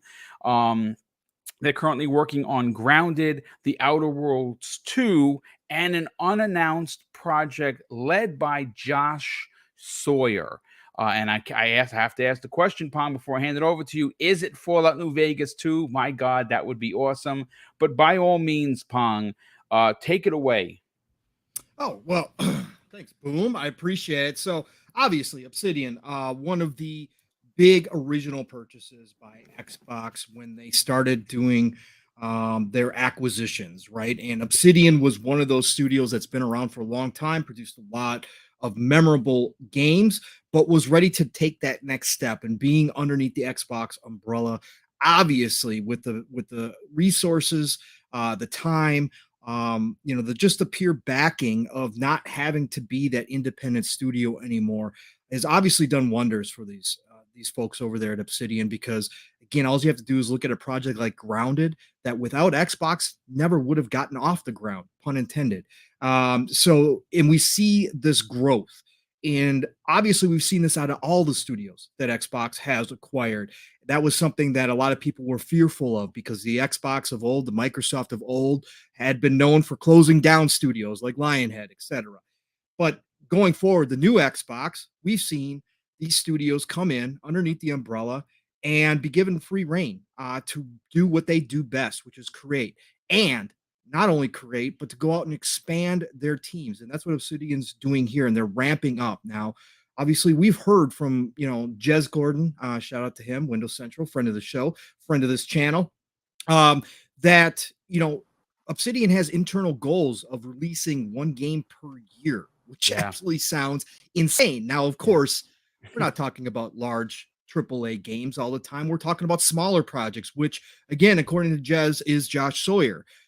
His team led, it's interesting that you brought up Fallout New Vegas 2 or whatever they're going to call it when it does maybe finally get greenlit. But I think, Boom, we're a little early in that discussion. Josh Sawyer, according to Jez, has been working on a smaller project, and I believe this is the more detective kind of based game, more like Disco Elysium, I believe is what Jez said it was going to be. So this is a smaller project. This is a passion project from him with a small team of devs that are working on it. But again, just to see this growth, we're talking about the growth. Obsidian currently right around 270 employees, according to LinkedIn. Additional 35 positions, available. So that put them over 300. Look, if they have the internal goal to do a game per year, whether that's realistic or not, right? That is a big goal. And that's something, again, I will never, ever fault a dev for trying to go up and beyond what they're capable of. I think that that's a great goal to have. And I think that this is going to push the entire team forward. But we do know that obviously Avowed is their next big one. Getting Grounded out of beta and releasing the official version of Grounded is another one. And then, of course, we got the teaser for Outer Worlds 2, Outer Worlds 1 being an absolutely fantastic game. So they've already got a full plate. Include Josh Sawyer's game in there. Well, that's 4 right there. And if they've got them lined up right, if development time is going forward, we could see that's 4 out of the next 5 years covered if we do get a game this year from Obsidian, which there are rumblings that Josh Sawyer's game may be ready because he's been working on it for a while. Avowed, we'll see next year, and then going forward, Outer Worlds 2, and then we got the Grounded coming out of beta at some point. So 4 years covered, right? I think this is great. Obsidian is deserving of this. I've said from the get-go that Obsidian has done some of the best RPGs next to Bethesda. In fact, a lot of people consider New Vegas to be the best Bethesda Fallout, right? And it was done by Obsidian. And then you got, again, I think they're ready to take that next step to be in that consideration. And obviously this growth is towards that. But again, as far as the panel goes, when you hear this stuff, and you hear Obsidian continuously growing. Again, they've been doing this since they were acquired. They have not stopped posting positions. If you go back through the history, they have not stopped. But when you hear this about Obsidian, I think everybody on the panel here is a fan of Obsidian's work. What does this say to you all as far as where Obsidian is going? And do you think that again, this isn't something that was publicly stated, but if their internal goal is 1 per year, let's say for the next 5 years, do you think they could make that goal?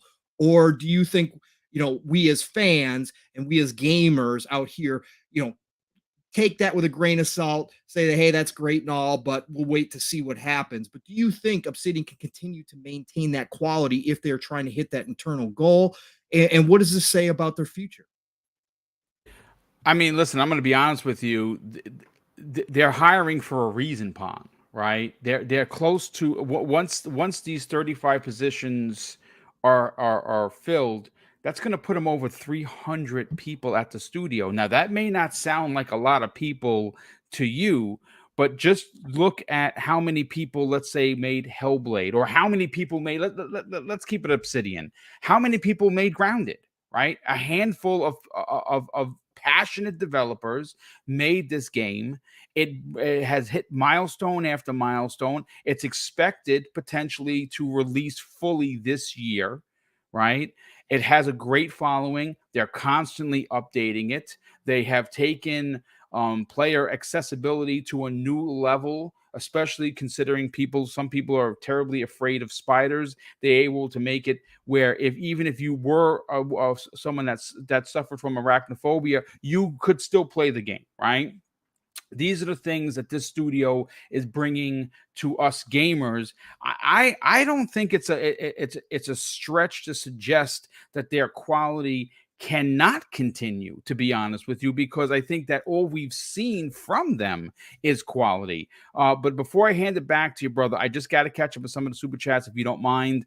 Drawn TJ drops an outstanding $10 super chat and says, people need to understand if they were supposed to follow the game and they did this, then people would get mad. And since they are not following the lore, stop hating. I hear you. Like I said,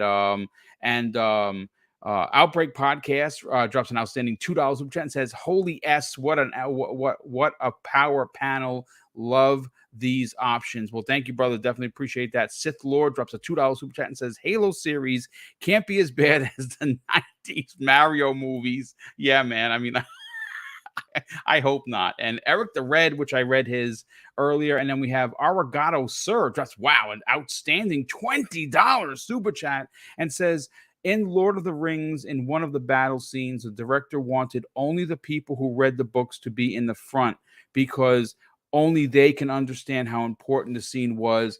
That's what made the movies great. I mean, listen, you can't argue with that. I mean, look, we're getting episodes 1 and 2 to start the 9-episode series this week. And we'll come back around to this next week and we'll give our honest opinions. But by all means, please continue, Pong. Yeah. So, I mean, I guess, again, VJ, let's go to you, bud. I don't know where you are with Obsidian games. I don't know how many that you've played, or if you're a big fan or not. But obviously you, with your knowledge of the industry, can see growth like this happening. Shows a sign of strength. Obviously, we know the industry is exploding. We know that Xbox is trying their very best to become the #1 publisher in the world when it comes to video games. And obviously, so all their dev teams are going to get that backing. But Obsidian specifically being up there with the Bethesdas as far as RPGs go, and then coming out with things like Grounded, a project that came out of nowhere and really surprised a lot of people. A lot of people kind of dismissed it at first, and now here it is growing and growing and growing, much like taking the same path that Sea of Thieves did. And it's just interesting to watch a team like this start as a small indie developer, make some very important games in the industry, and then move on to a much bigger company like Xbox. And all of a sudden they're exploding. And we always wonder whether or not the quality can continue, but they show no signs, like Boom said, of slowing down or losing quality whatsoever. But your opinion, VJ, with all your industry knowledge, no matter what you think about Obsidian, do you think this is a good thing that they're growing? And do you think it's a good thing that they have an internal goal that we hear, at least, that they're trying to put out a game a year and really trying to become, a powerhouse studio, let's put it that way? Boom, your voice has changed. Yeah, you sound really different. Look, I can't really give you sort of a prescribed answer, but I can give you a few observations. Maybe that'll help to just sort of frame your own views. So Boom knows I'm really fond of Obsidian, and besides Grounded, which I haven't played, I'm keen on playing the other games that they are working on. I really enjoyed the Outer Worlds 2, etc. So, excuse my throat. I'm not sure about a game a year. Yes, it's possible, but however, making just a singular game within a studio is an incredibly difficult task, as we know, right? But then on the other side of it, the ambition is okay, but given what we're hearing about what's going on over at Obsidian, I think annual supplemental content per annum, so every 12 months, I think is a given from that studio. So, and again, based on what I've experienced or observed, I trust Obsidian to deliver for Xbox in terms of appealing games for Xbox. I don't want to compare studios, right? They all carry a different a different spirit, right? They all carry a different vision, and and AAA, as I've said often, is quite. If you're comparing production values, that's one thing. But if you're then trying to say me and Mav, for example, in terms of how it cerebrally engages your imagination and how a game speaks to you, could be a AAA for Mav, and it could be a D for me, right? That's all very subjective. So you've got to use AAA very, very carefully, in my opinion. And I think that, as I say, I trust Obsidian to deliver for Game Pass, and more so for a very wide and diverse Xbox and PC audience, right? I think they excel at that, right? And I think that's why Take-Two continually sort of try to, how can I say, try to sort of control them as much as possible, right? To produce content for them. And I should say that out of all of the Xbox studios, I think Xbox has an eye on this studio in particular, and I think it's way up on their roster in terms of what it can afford them longer term. And when you look at studios and projects and publishing investment in general, I'm not even talking first party. If you look at Ubisoft, EA, Activision, and the plans that they make, $500 million today is not a lot of money. I'm so sorry. Is not a lot of money for these major players. I think Xbox can see Obsidian is a key player for them. And I'm really, really sorry. I think my voice is going. So I don't know if I can just pause in. You want to go to somebody else and then come back to me. No problem, VJ. I'm really, really sorry. Yeah, no, sorry, no problem. No problem whatsoever, man. Take care of that voice. So Boxenberg, let's get to you, brother, real quick. Yeah. Because I know you've been a fan of Obsidian. I know that you definitely have seen the growth in this studio and kind of projecting out using the crystal ball. If they do even come close to hitting some of their internal goals as to what they want to become, and Avowed comes out the way that it's supposed to, and obviously we know what they can do with Outer Worlds, but this with them continuously growing and getting to a 300, and we know the leadership is in place at Obsidian to handle a bigger team and keep that quality going.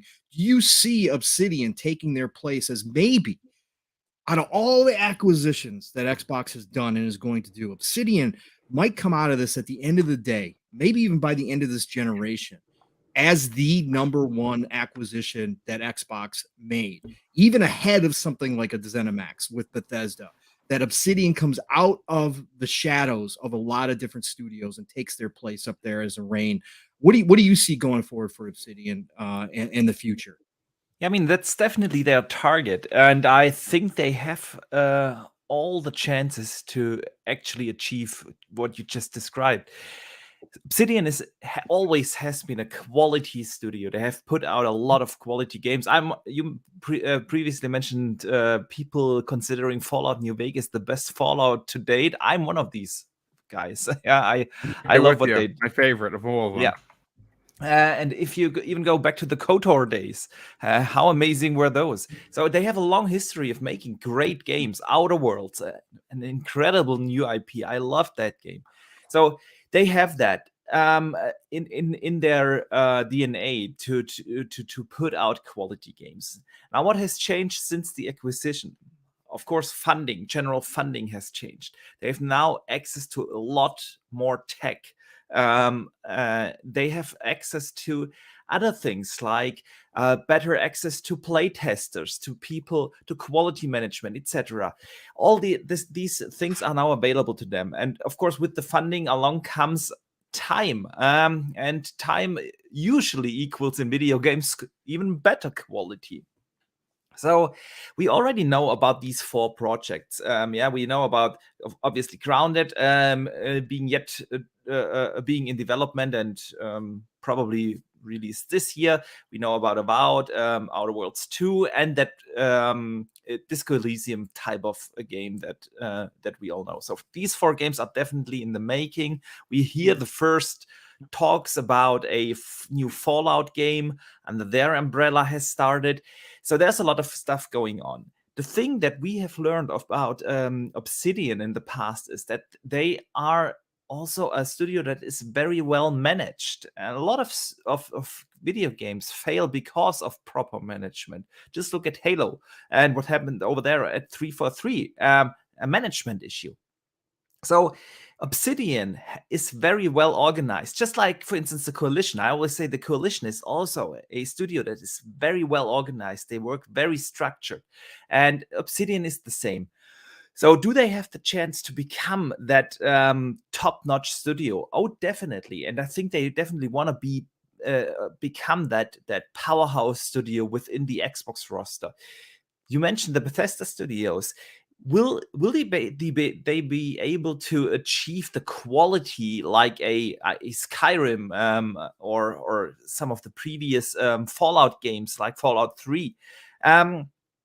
They definitely have the potential to do so, and they don't put out one game per decade. So yeah, everything is there for them to become that studio, and I do have very high hopes, because Outer Worlds 2 is now developed under that umbrella again. They have now access to so much more technology and knowledge that is shared across the studios.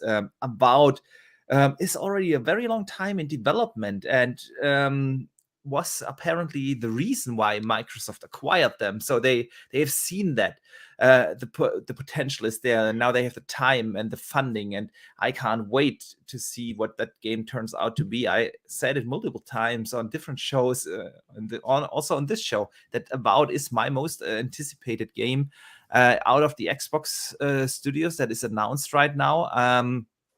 And yeah, Obsidian, there's definitely a chance that they will come out at the end of this generation as the probably most rewarding acquisition for the Microsoft studios in terms of a single studio. And yeah, I can't wait to see what the future brings for them.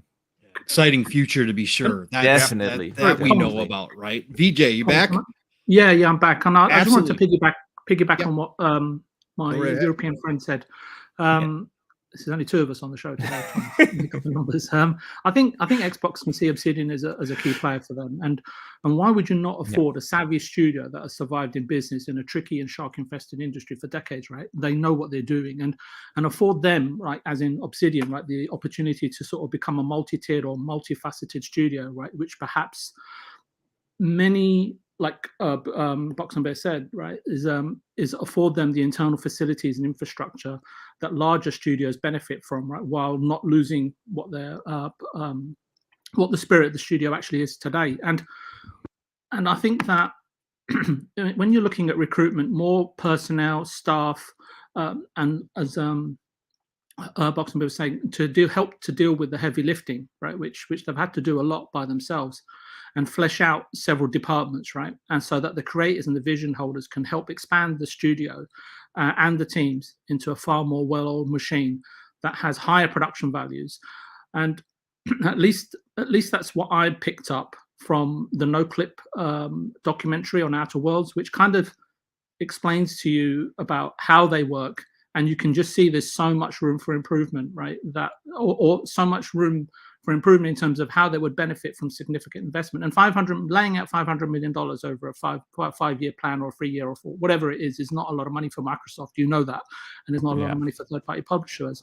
And for me, it's par for the course. And I feel Xbox have looked at Sony's efforts and strategies with Insomniac, and I draw some parallels there. And as I keep suggesting, and I'm with Box and Bear here, that I think Obsidian is the shrewdest deal that they've done, and perhaps the most critical, right? And because I think that they're prolific, and I think they produce popular content.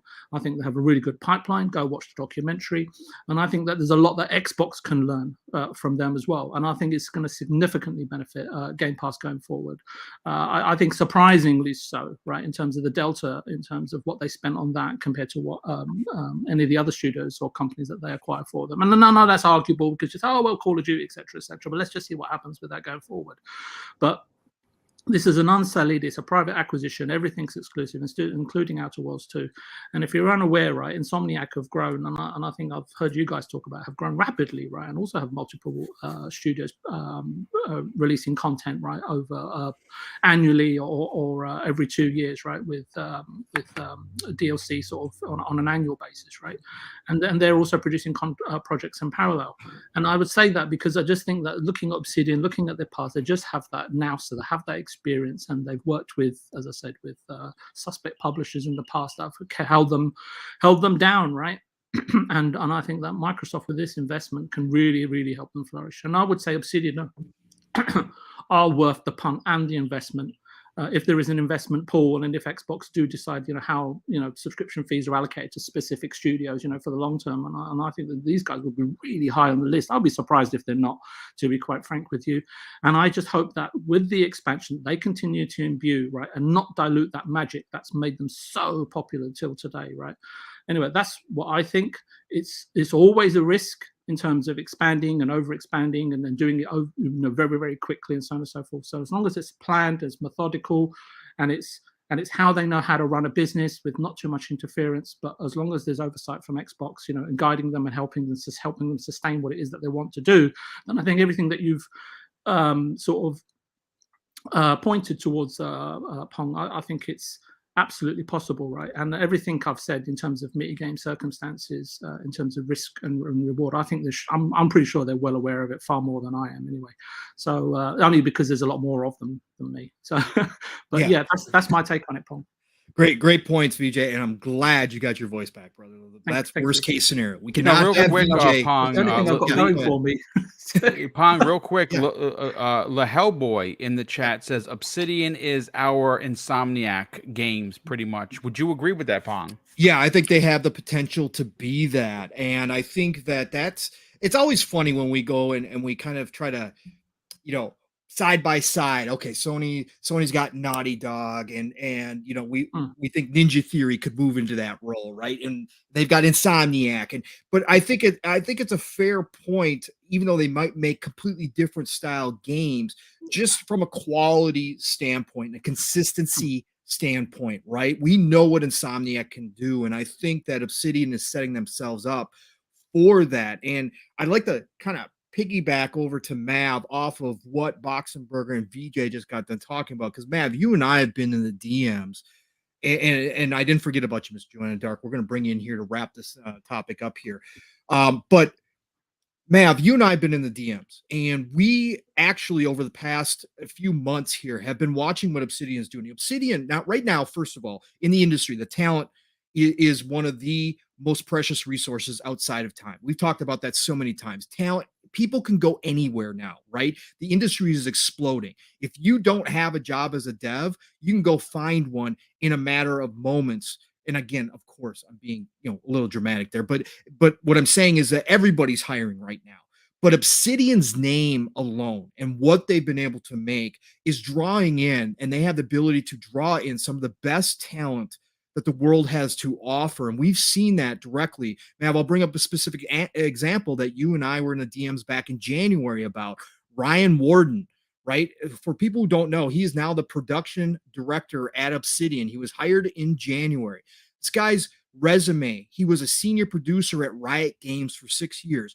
He was with BioWare for 11 years. He was the producer for Dragon Age Inquisition, the Mass Effect trilogy compilation, Mass Effect 1. He was the associate producer on Mass Effect 2 and Mass Effect 3. He was a software engineer on Jade Empire back in the day. So we're talking about bringing in some of the best talent, Matt. So from your standpoint, when you look at these hirings, when you look at Obsidian growing out, to kind of bounce off of what Boxenberger and VJ had to say about the talent level, whether or not keeping the quality. Matt, do you have any doubt that what we're going to see from Obsidian, what we've seen so far, is indicative of what we're going to see in the future, and maybe even more in the future as far as the types of games we're going to get out of this team and taking their place within that upper echelon of devs, if you don't already consider them there, taking their place next to the Bethesdas of the world, next to the Insomniacs, next to the Naughty Dogs? What do you think, Matt, about Obsidian and where they're going here? Yeah, Obsidian's always been those devs' little brother, the go-to for sequels, right? Hey, here's all the source material. Make us a quick game so we can get another game out next year, right? Like they did that with Fallout. They did that with Neverwinter Nights, back in the day. They did that with Knights of the Old Republic, right? So they were always that like little brother of like not creating their own franchises, but making people sequels back in the day, and they did a really good job at it. We got a lot of great games from that, right? And I'm glad we're talking about this because there's been too much talk about the studio's letting these people go, doomsday scenarios, all these firings at this game. Oh, this person left this studio, but then around all of that, those little nuances here that everybody discusses is because those are like small examples compared to the huge example that we have here of all of these studios, not just Obsidian, hiring like crazy, right? And this is not something that's been talked about enough. Is the growth of all of these studios, right?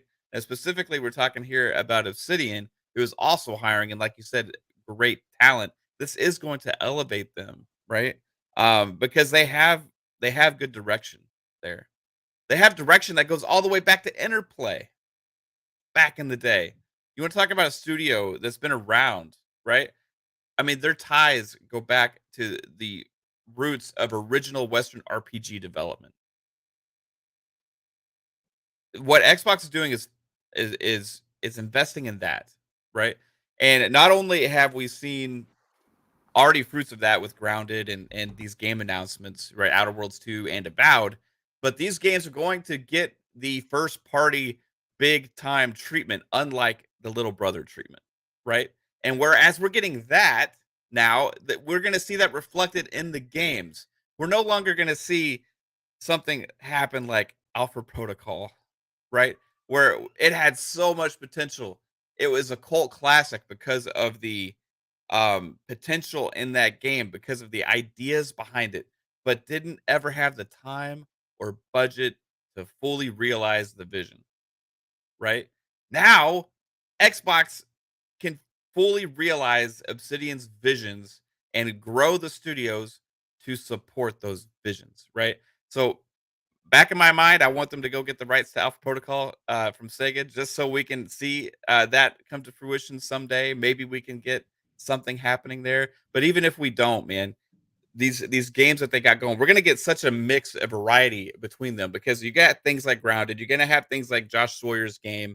You know, you're gonna have the traditional CRPG stuff like in the future, like maybe like more Pillars of Eternity, and that kind of stuff. But then we're gonna get these huge, big first person slash third person open world Western RPGs like Avowed and Outer Worlds 2. And I do the future's bright for Obsidian, just like it is a lot of the acquisitions that Xbox has made, where people have been questioning, why are they making acquisitions? You know, why are they doing this? They don't have any history or track record with these studios. Yes, they do. Yes, they do, and they are investing in that talent. It's no different than what a lot of other companies out there have been doing, and what has been praised numerous times, not only in the growth, but also from Xbox is the hands-off approach. Now, they've also been criticized some for that as well recently, which has been very strange. I guess it depends on the studio and if you can handle it. Some need more hand-holding than others, but a studio like Obsidian doesn't need handheld. A studio like Obsidian needs that creative freedom and that budget to create that vision, right? And that's what we're gonna get. I'm super pumped. I also on the like a little side note, Obsidian's cousin in Exile Yep. is also going to be on the same track as Obsidian here, and they are not maybe is going to be producing as many games as Obsidian is going to be for us, but them I see a future like Obsidian with quality, and we've already seen a glimpse of that with Wasteland 3 and the expansion that they did last year. Was it earlier this year or late last year? I don't remember exactly when. But the next thing that we get from In Exile, be prepared because I don't think any of us are going to be prepared for that. I think it's going to be something massive. Anyway, I think done. you're spot on with that, Mav. You and I have had so many conversations about this as far as the writing talent goes between Obsidian, In Exile, and Bethesda. You have some of the best in the best at creating stories and characters, and I think that you're spot on with In Exile. But Mr. Join the Dark, I knew Mav would bring up some of the points that I had in the back of my head as well. And I think I want your thoughts on Obsidian, but I also take it in a little bit of a different direction as far as the diversity of games that Obsidian can create. We hear about, Playground taking on Fable for the first time, known as, the makers of Forza Horizon being part of the racing genre specifically, and now moving on to an RPG. And we've heard some talks about that, about maybe that is a tougher transition than people expect, which is to be expected. But with Obsidian, between Grounded, Avowed, Fallout New Vegas, Knights of the Old Republic 2, all these different style of games, Alpha Protocol, Mav just brought up. We've seen Obsidian throughout their history. And again, this is a core team that, much like Bethesda, has been together. Mav brought up Interplay. There's Black Isle devs. These people have been together for a very long time. And even though they're hiring and they're bringing in new people, I just pointed out Ryan Warden being one of them. They're bringing in this experienced team of people from a wide range, a diverse, different games. And I want you to, first of all, Mr. Dark, to get your opinion out there on Obsidian and what they're doing and what this growth means, but also for the Game Pass ecosystem specifically, right? We know that part of the deal with Game Pass is that you have to have a wide-ranging style, genres of games in there to keep people not only interested in the service, but to bring new people in no matter what they're interested about. And it looks like Obsidian has the background and already has shown us with things like Grounded and potentially this new Josh Sawyer project that they're not just RPG devs, right? They're not specifically just about that they can go out and broaden their horizons and make all different types of games. Mr. Joanna Dark, what are your thoughts on those points? When Mav said Interplay, I was thinking about Clay Fighters and MDK at first. You know, I loved MDK and I love Clay Fighter as bad as it is, but I think Obsidian's a very talented, developer. We forget they helped with South Park: The Stick of Truth. Dungeon Siege 3, a Diablo style, action RPG. Awesome we have game. Neverwinter Nights, which I love, Alpha Protocol. They even have something called Armored, I think it's called Armored Warfare, which is an online multiplayer game. So I think what we see here is that Obsidian has a diverse portfolio and talent to make all these different type of games, and for Game Pass, that is perfect. But of course, in order to make some of these things happen, you do need, the manpower to make this happen. So, I think everyone here on the panel made a great, point in saying that, Microsoft sees the value in them. They see that they have an established culture. They have people that probably know how to manage multiple teams and give direction and say, hey, this is what we want to do. This is how we're going to go. And yes, they have all these other projects. And, with rumors of everything else from, we have, of course, not rumored, Outer Worlds 2. We have, New Vegas. How do you not stretch that team and make sure that you continue to kind of keep what makes Obsidian great, which is the magic of their amazing games, is by giving them what they need. You'll have leaders in place, like we have Josh Shore doing this project called Pentiment, I think this was called, which is supposed to be like Disco Elysium. If you have the right people managing these teams, then all you're doing is literally saying, hey, look, this is what we have probably in our treasure chest that we want to bring back, and let's go ahead. And what that does is that you have now a studio that can provide this diverse content on Game Pass, while the other studios that are still figuring things out and maybe learning from them can work on their games, not feeling the pressure. So in a sense, yes, they're kind of, Microsoft Insomniac. We've seen Insomniac dip their hands in VR, Spider-Man, all these other games. So if they can provide these different experiences that kind of give different customers, games that they like. So a game that maybe have some live service in there for people that want those type of engaging worlds. Maybe you want something like a traditional RPG, or maybe I would love to see Dungeon Siege back, because that was one of my favorite games. I think with this, they can definitely work on these multiple projects and deliver content for Game Pass, for years to come. Absolutely. I think so too. Boom. Great topic, brother. You wrap it up. Some final thoughts here, brother. You heard Mav. Yeah, I have to say that when you look back to 2018 and that particular E3, the announcement of Playground Games, Ninja Theory, and Obsidian becoming Xbox first party is, listen. I know everyone's feelings on a Bethesda. They're incredible. Having Todd Howard a part of Xbox is a big deal. Starfield as being an exclusive is a big deal. The Activision Blizzard is a monster deal. But when you look at the studios and you look at who has games coming out next, it's these three studios, right? You have Avowed, you have Fable, and you obviously what am I missing? And Hellblade 2. Those I think are the three most important games to come out in the next 2 to 3 years. And I say 2 to 3. I'm thinking I think there's a good chance 1 to 2 years, next 12 to 24 months, we'll get all three of those games. And I think that those three first party titles hold such significance to Xbox as a brand, because these three studios are incredibly talented, but these three franchises are, one of which is brand new in Avowed, and Fable, well, I mean, it hasn't seen fruition since the 360 era, right?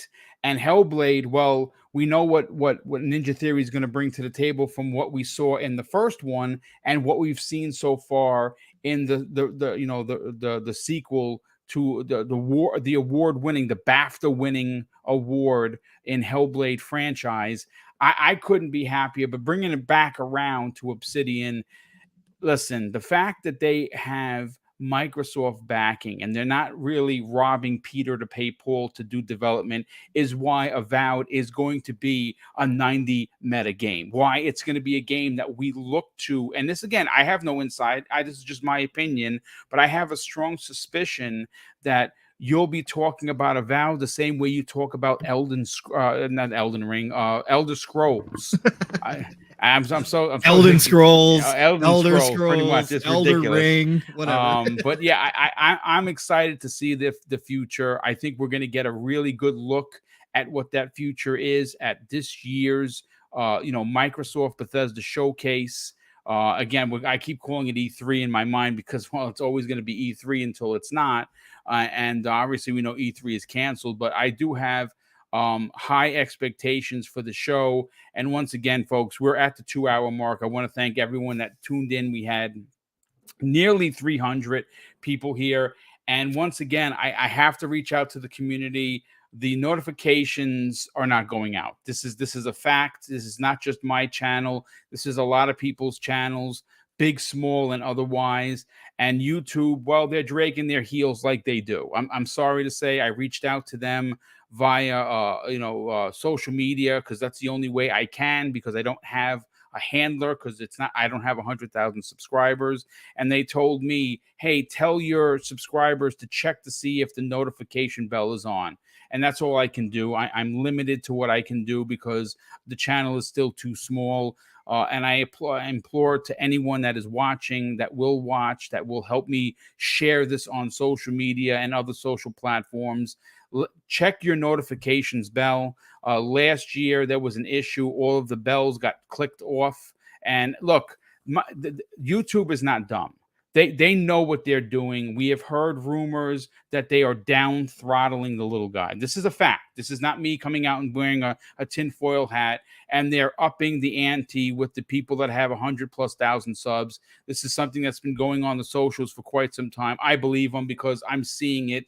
I do 4 shows a week, and I have to, and I don't like to, but I have to be involved in the numbers aspect. And there's a lot of work on the back end that people don't know. Number watching is one of them. And when I see what's happening, they are down throttling the channel. It's an absolute fact.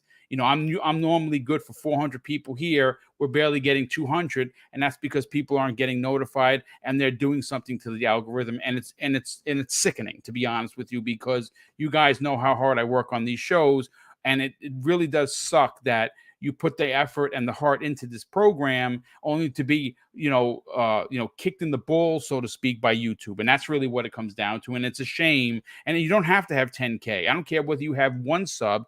Everyone should be on the same playing field, but that's not the fact that how it works. And it's very disappointing. And if anyone from YouTube is listening, you guys got to do better. I'm sorry. Maybe I'm pissing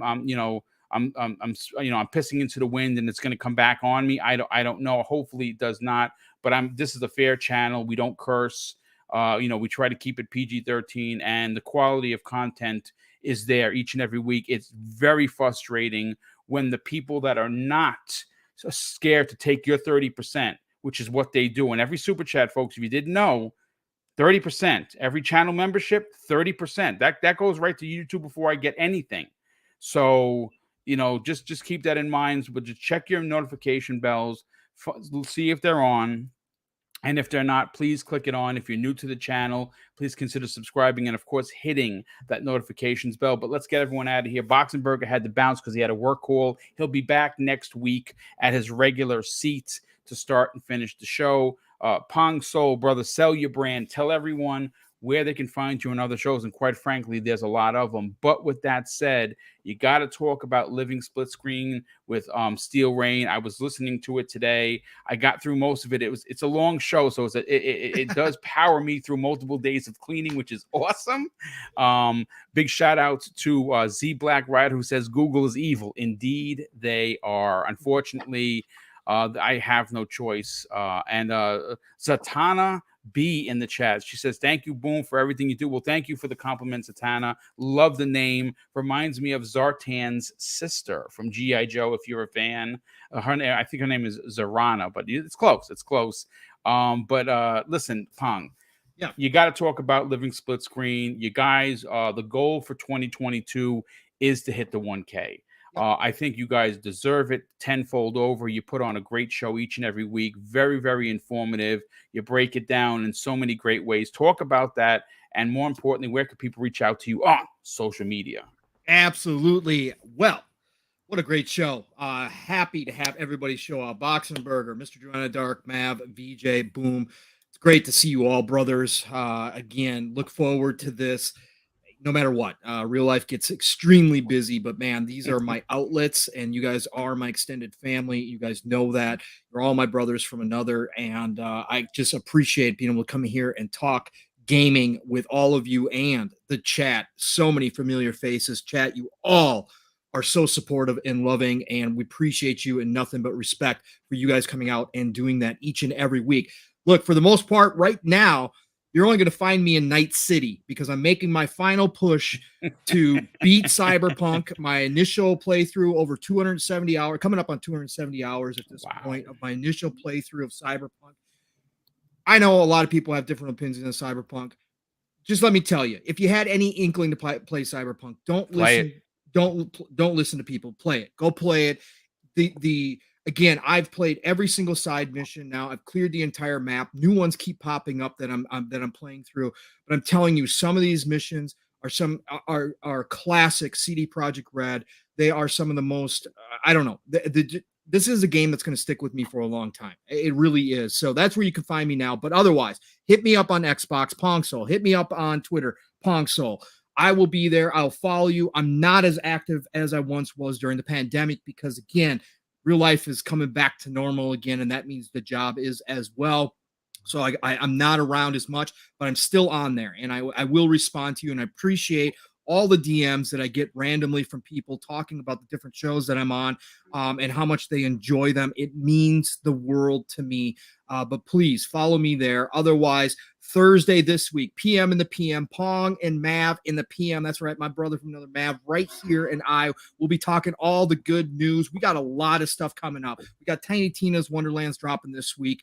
We've got a future game show this week. We're going to have a lot to talk about. So please drop in there. Fun Speculations channel, 7 p.m. Eastern, 6 o'clock Central Time, PM in the PM, two-man show, unless we have a guest, but normally it's just two-man. We're going to have a good time there. Friday nights, Xbox Ultimate, back on Fun Speculations channel, 9 p.m. Eastern, 8 o'clock Central Time. The great 8 or however many of us can be there.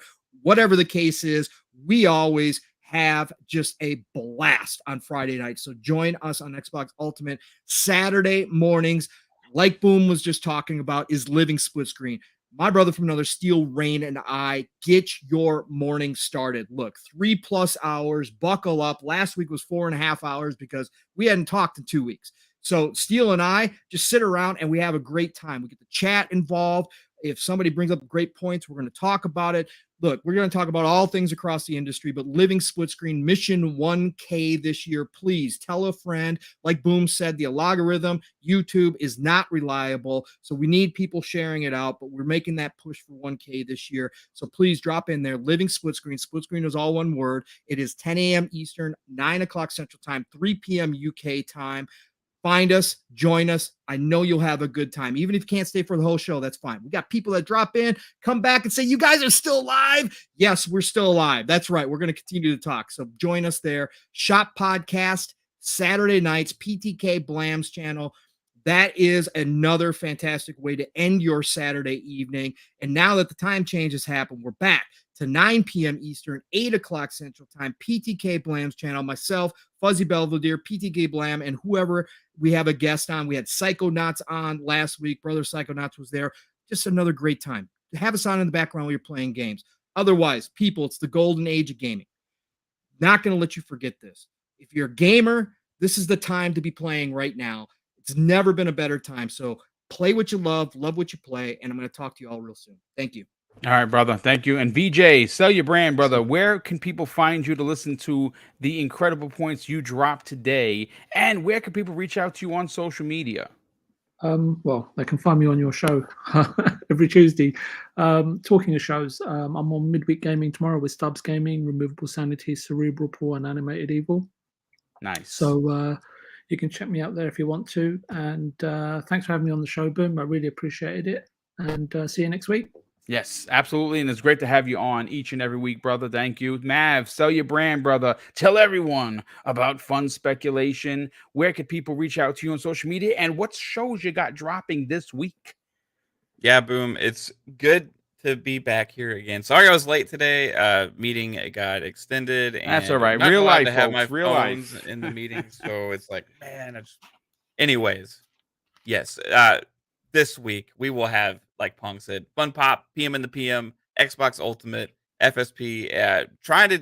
I'm gonna potentially have to move FSP, so I'm gonna get with the guys and kind of figure that out. Key is taking about a month away as well right now. So as far as FSP on Saturdays, maybe either on hiatus or maybe rescheduled, but we're gonna figure that out.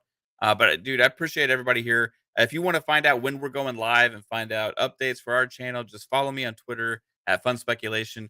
Go to youtube.com, Fun Speculation. Hit the notification bell if it works. I've also been told, Boom, that it's not working from some as well. So, but it will work eventually, I hope. And that's a good way to find out when we go live. Game streams, podcasts, and lots more. But fun time. Mr. Joanna Dark, Pong Soul, BoomStick. Awesome. Yeah, well, thank you, brother. And yes, eventually they do. They get enough complaints from the community to get enough complaints from me that it does work its way out. But it's frustrating, especially when look, YouTube is funny, and we'll get to Mr. Joanne Dark right now. They put on paper that they want your channel to be positive, and they want you to follow these YouTube guidelines, which this channel does each and every show that I do. But on the back end, they promote hate. If you're a hating piece of what, and you get 1,000 people in your chat, they will promote that, and that's disgusting. Stick to what you guys really want. Because it's the same thing with the newspapers.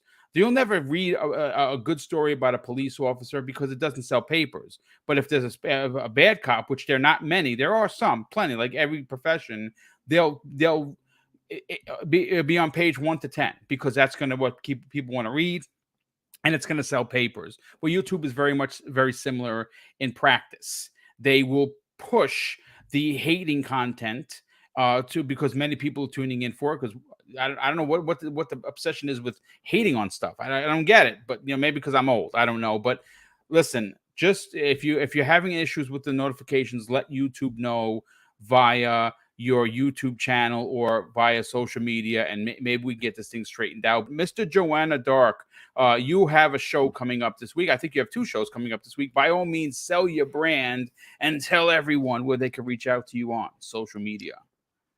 Yeah, I always learn something new now about YouTube. I guess notifications. I guess I'll have to make a video about why I love Resident Evil Code Veronica, and everybody can hate on me and get a lot of views. But anyway, I'll be your one like Mr. Joanna. Oh no, I mean I love Code Veronica. Code Veronica was awesome. Miles Dampier will come in literally into my stream and be toxic about it because he doesn't like the game. That's terrible. Shame on you, Miles.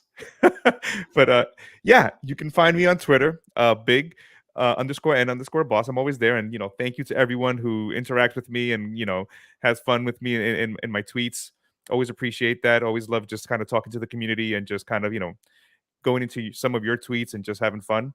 And on Wednesday, it's Xbox International on the Crazy Lou Gaming channel, where myself, Crazy Lou Gaming, Sourblow Gaming, and Silent Cypher get together and just have a good time. This week, we're excited. We have Kei Asante coming. So, if Everborn's here, we're going to have a nice little Sonic slander moment just for him.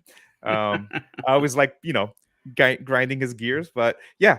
And then on Thursdays, I hang out with Jasmine and Albert on the Nickel Gaming Show, which we record on Thursdays and then goes live either Fridays, evening, or most likely whenever Albert gets to it on the weekend. But check us out. And, like I said, it's always positive. We always want to continue to, grow the community, engage with the community, and just kind of foster positivity.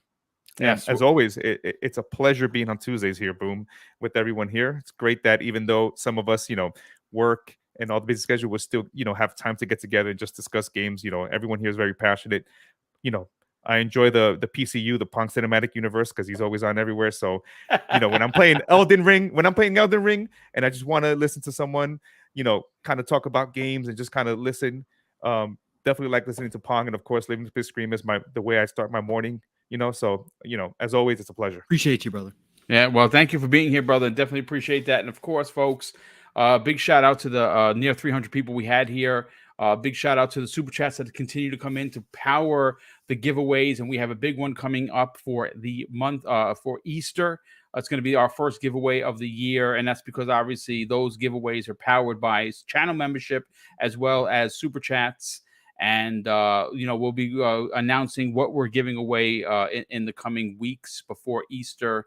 But once again, I'm going to close out today's show with something that is important to me, folks. Hopefully one day be important to you. And that's something that my dad taught us when we were kids. And he said, son, treat others how you want to be treated. And also, it doesn't cost anything to be nice. You live by those rules, and I can guarantee you're going to have an awesome day. So take care, everyone. And we'll see you next week on the newest episode of the Xbox Factor Podcast.